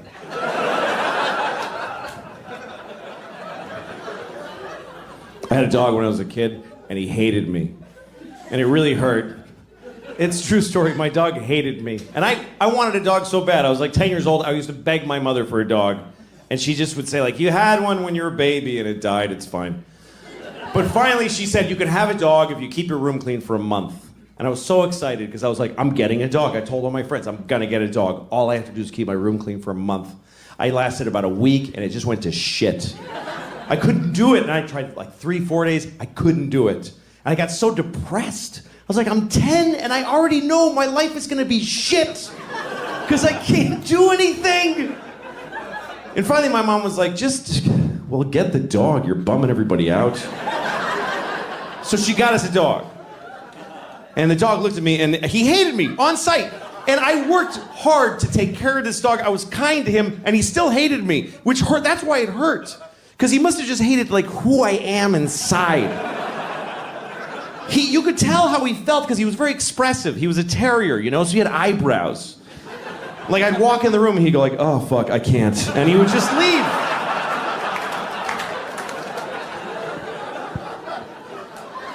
I would take him for a walk, and I had to use a leash, and I didn't want to use a leash. I want to be one of those cool guys with a dog that just comes along. You know, those guys always got like a suede jacket with patches in it, and like scratchy hair, and he's like, hey, and gets in his old pickup, and he's like, come on, dog. He goes like, whoosh. You know those guys that can whistle, that cool whistle? Whatever. Woo! And the dog jumps in the back, and they both get laid somewhere because they're both so cool. That's what I wanted.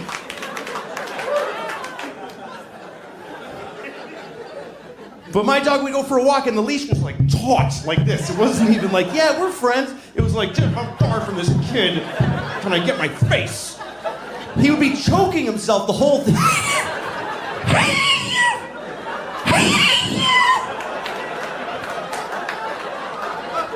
And if I ever like slipped and dropped the leash, he was like, I'm not your dog. He would just run.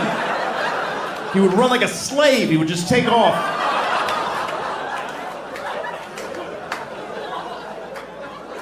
That's how he ran. It's an apt description. That's how he ran. He didn't run like a deer. This is how deer ran. He ran like this.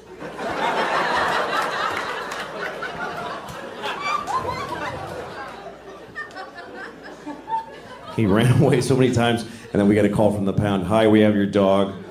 And you could hear my dog in the background like, don't. Seriously? I told you I don't want to.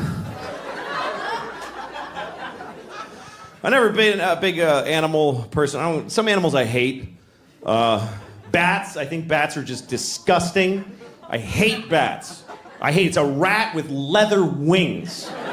You ever seen one and they like look around? It's like somebody, you know, they have a face. It's disgusting. Hate bats.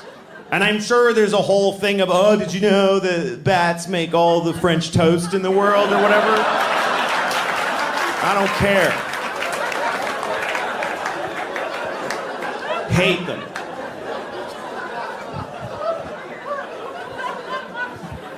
I had a bad bat experience. This summer, we rented a house this summer. I got a house for me and the kids. My ex-wife and I, we share custody of the kids. And so the summer, 1 month they go with her, 1 month with me. So I got a nice house in the country. And it was beautiful. The kids loved it. But the kids go to sleep at, 8 o'clock at night. So I'm just laying awake, terrified. Terrified.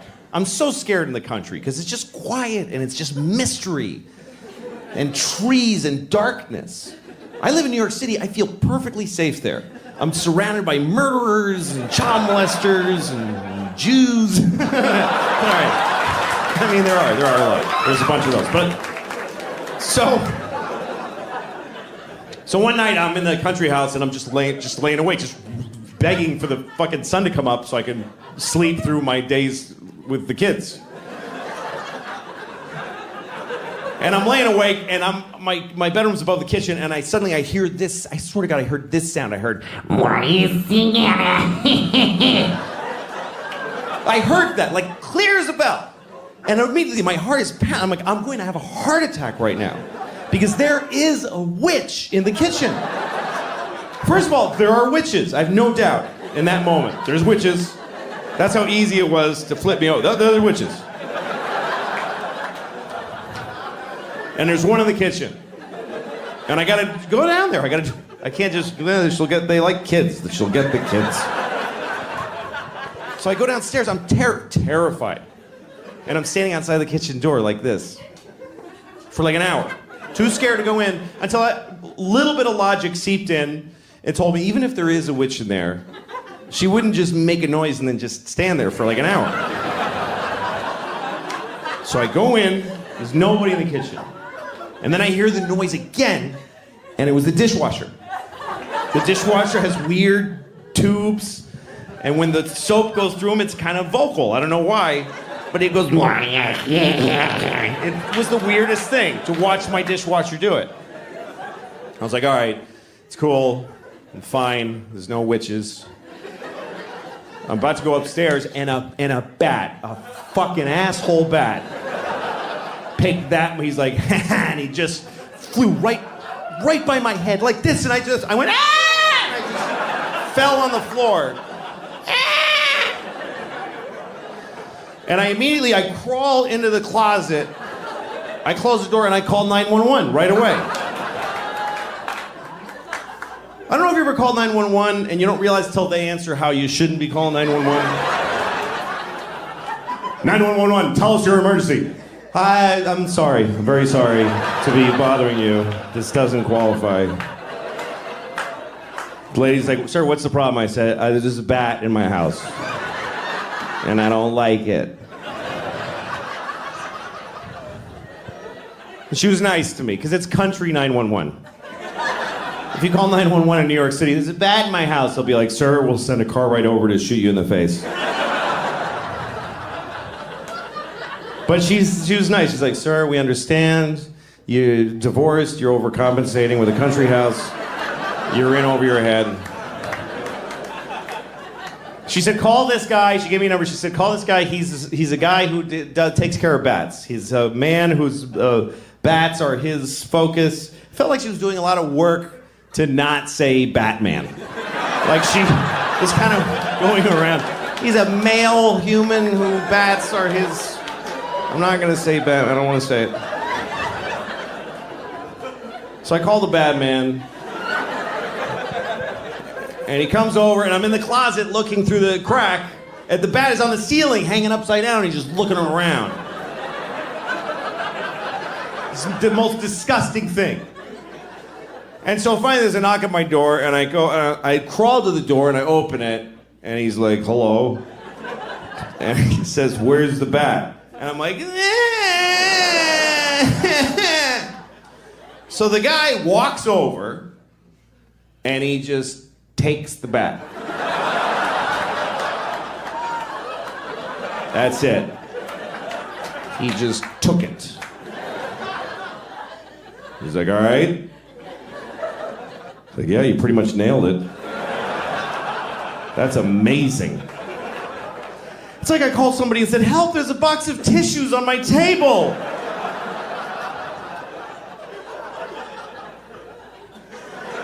Oh, thank goodness. What a relief to have a man in the house. Would you like some sweet tea? Wasn't expecting company. Oh, my robe fell open. He saw my breasts. Ooh, what do we do now, Mr. Batman? You know, I'm kind of grateful to that bat now. Now that you're going to fuck me.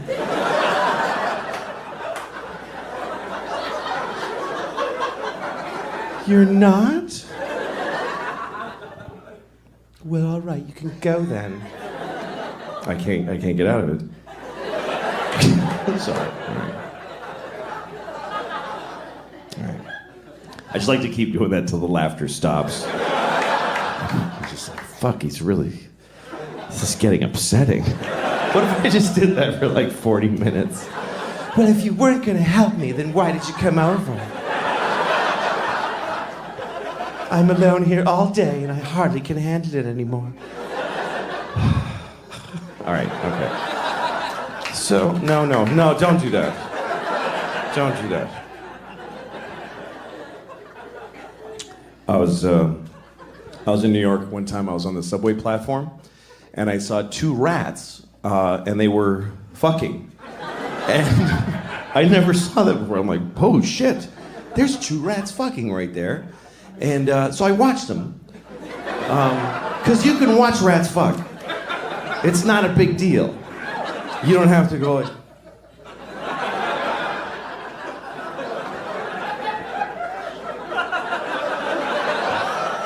You can really just totally just watch them.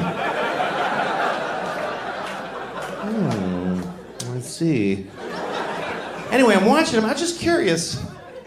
I mean, it wasn't surprising how they do it. It's not like she's on top going,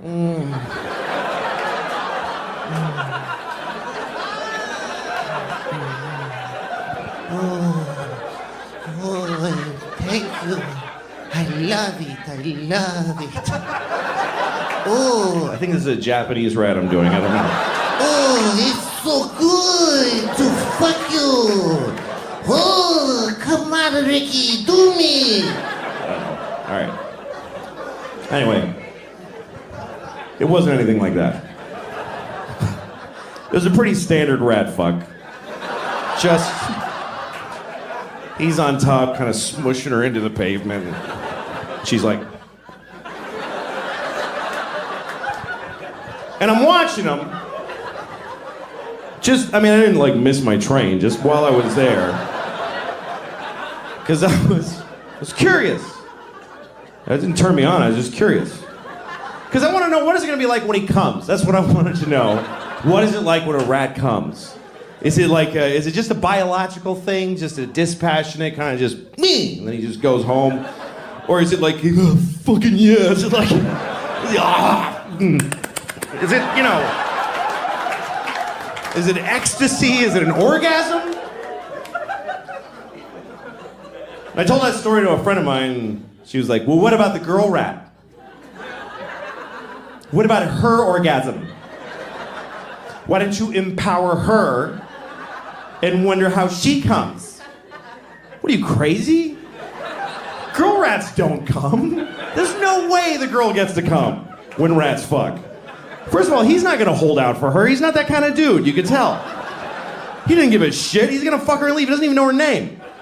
He's not sitting there waiting for her and trying to think of things to not come, like giant garbage bags with no food in them or whatever. And even if he did, she's on a subway platform in front of people.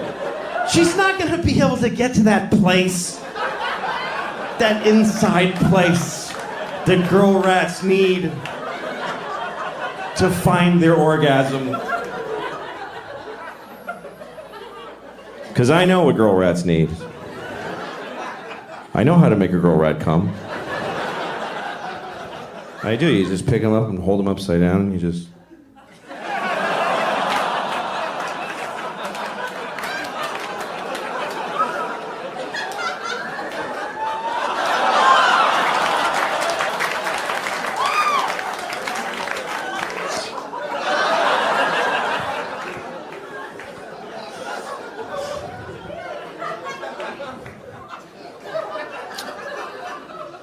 Just to be clear what I was doing there, I just want to make sure you know, I spit in her mouth while I played with her little asshole. Don't judge her, that's what she likes. I did it for her.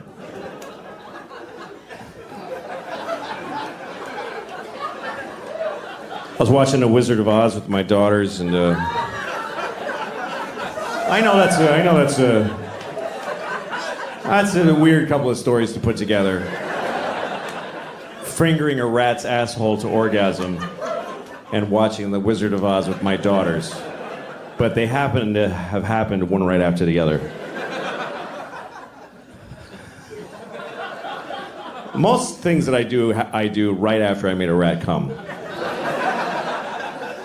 That's what I do at night. It's the only way I try to help. All right. So, let me just tell you this first. I was at a place to eat and dinner in New York, and I heard these two women talking, and one of them is talking about the guy she's dating. They were about 21 years old, like NYU students, and so she's talking about it. You know, a lot of times I'll hear this, a woman talking about the guy she's dating, and she runs down the stuff that's not satisfying. The things she doesn't like. She's like, he's just, I text him, and he doesn't respond right away, and then when he does, it's whatever. So that's weird.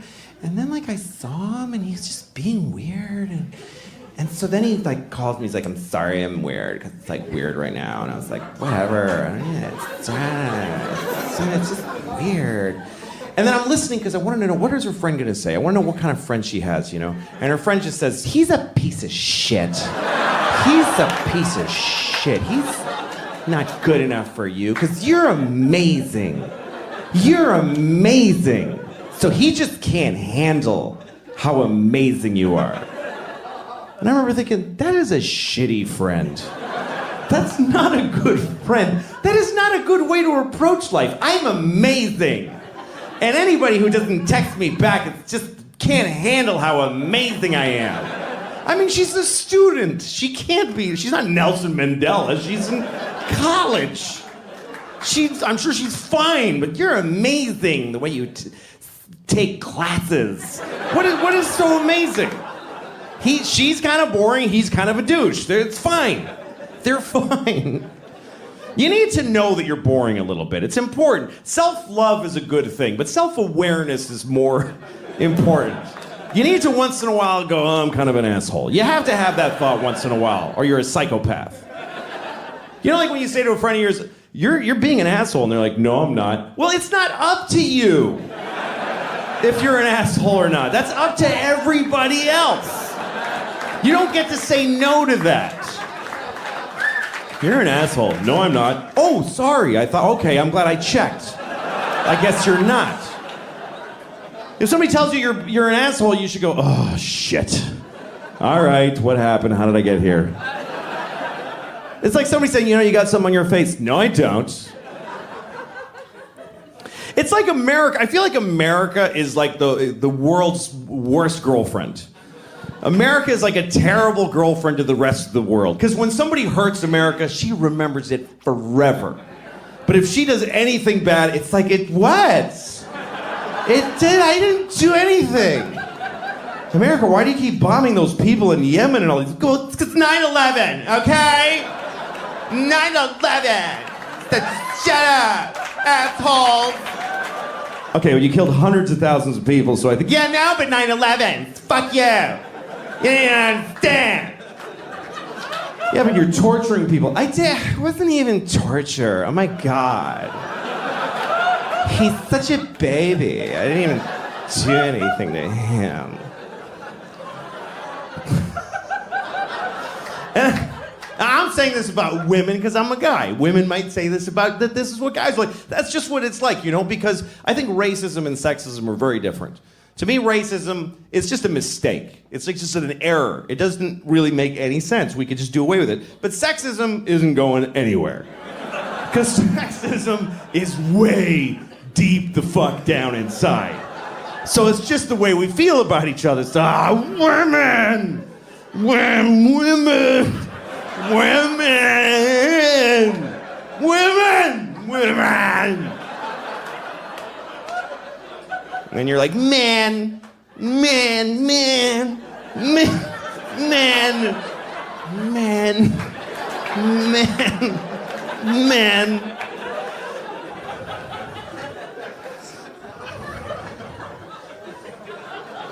Anyway, so I'm watching The Wizard of Oz with my daughters. Is that enough of a palate cleanser? All right. I'm watching The Wizard of Oz. I don't know if you've seen it. It's about a little girl named Dorothy. A very sweet little girl, played by an alcoholic older lady who lives in Kansas. She has a dog. She's very upset. And she keeps telling, my dog.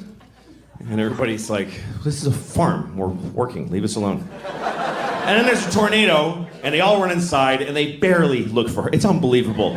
It was so upsetting to me when I was a kid to see this movie. Because Auntie Anne's like, Dorothy! Okay, fuck it. And she just goes right inside, bolts the door. Unbelievable. So Dorothy goes up to Oz. So here's the thing. I was watching the other night. There's this one moment that really stunned me. It's when Ray Bolger played the Scarecrow. He just got ripped apart by flying monkeys. And he's very upset. And he has this performance that's way over the top, even for this movie. Do you remember that moment the Tin Man comes over? What happened? And he's like, well, first they tore my arms off, and they threw them over there. And then they tore my legs off, and they threw them over there. And I've seen this movie 1,000 times. But for some reason this time, that moment made me go, holy shit. That was a lot. And I started to wonder if Victor Fleming, the guy who directed The Wizard of Oz, if he had a moment during the filming of the movie where he was like, I think I gotta have a word with Ray. Because that's getting to be a lot. All right, just let him do another one. Okay, action. What happened? Well, first they tore my arms off, and they threw them over there. And then they tore my legs off, and they threw them over there. Okay, cut. Comes over. So listen, Ray. Yes?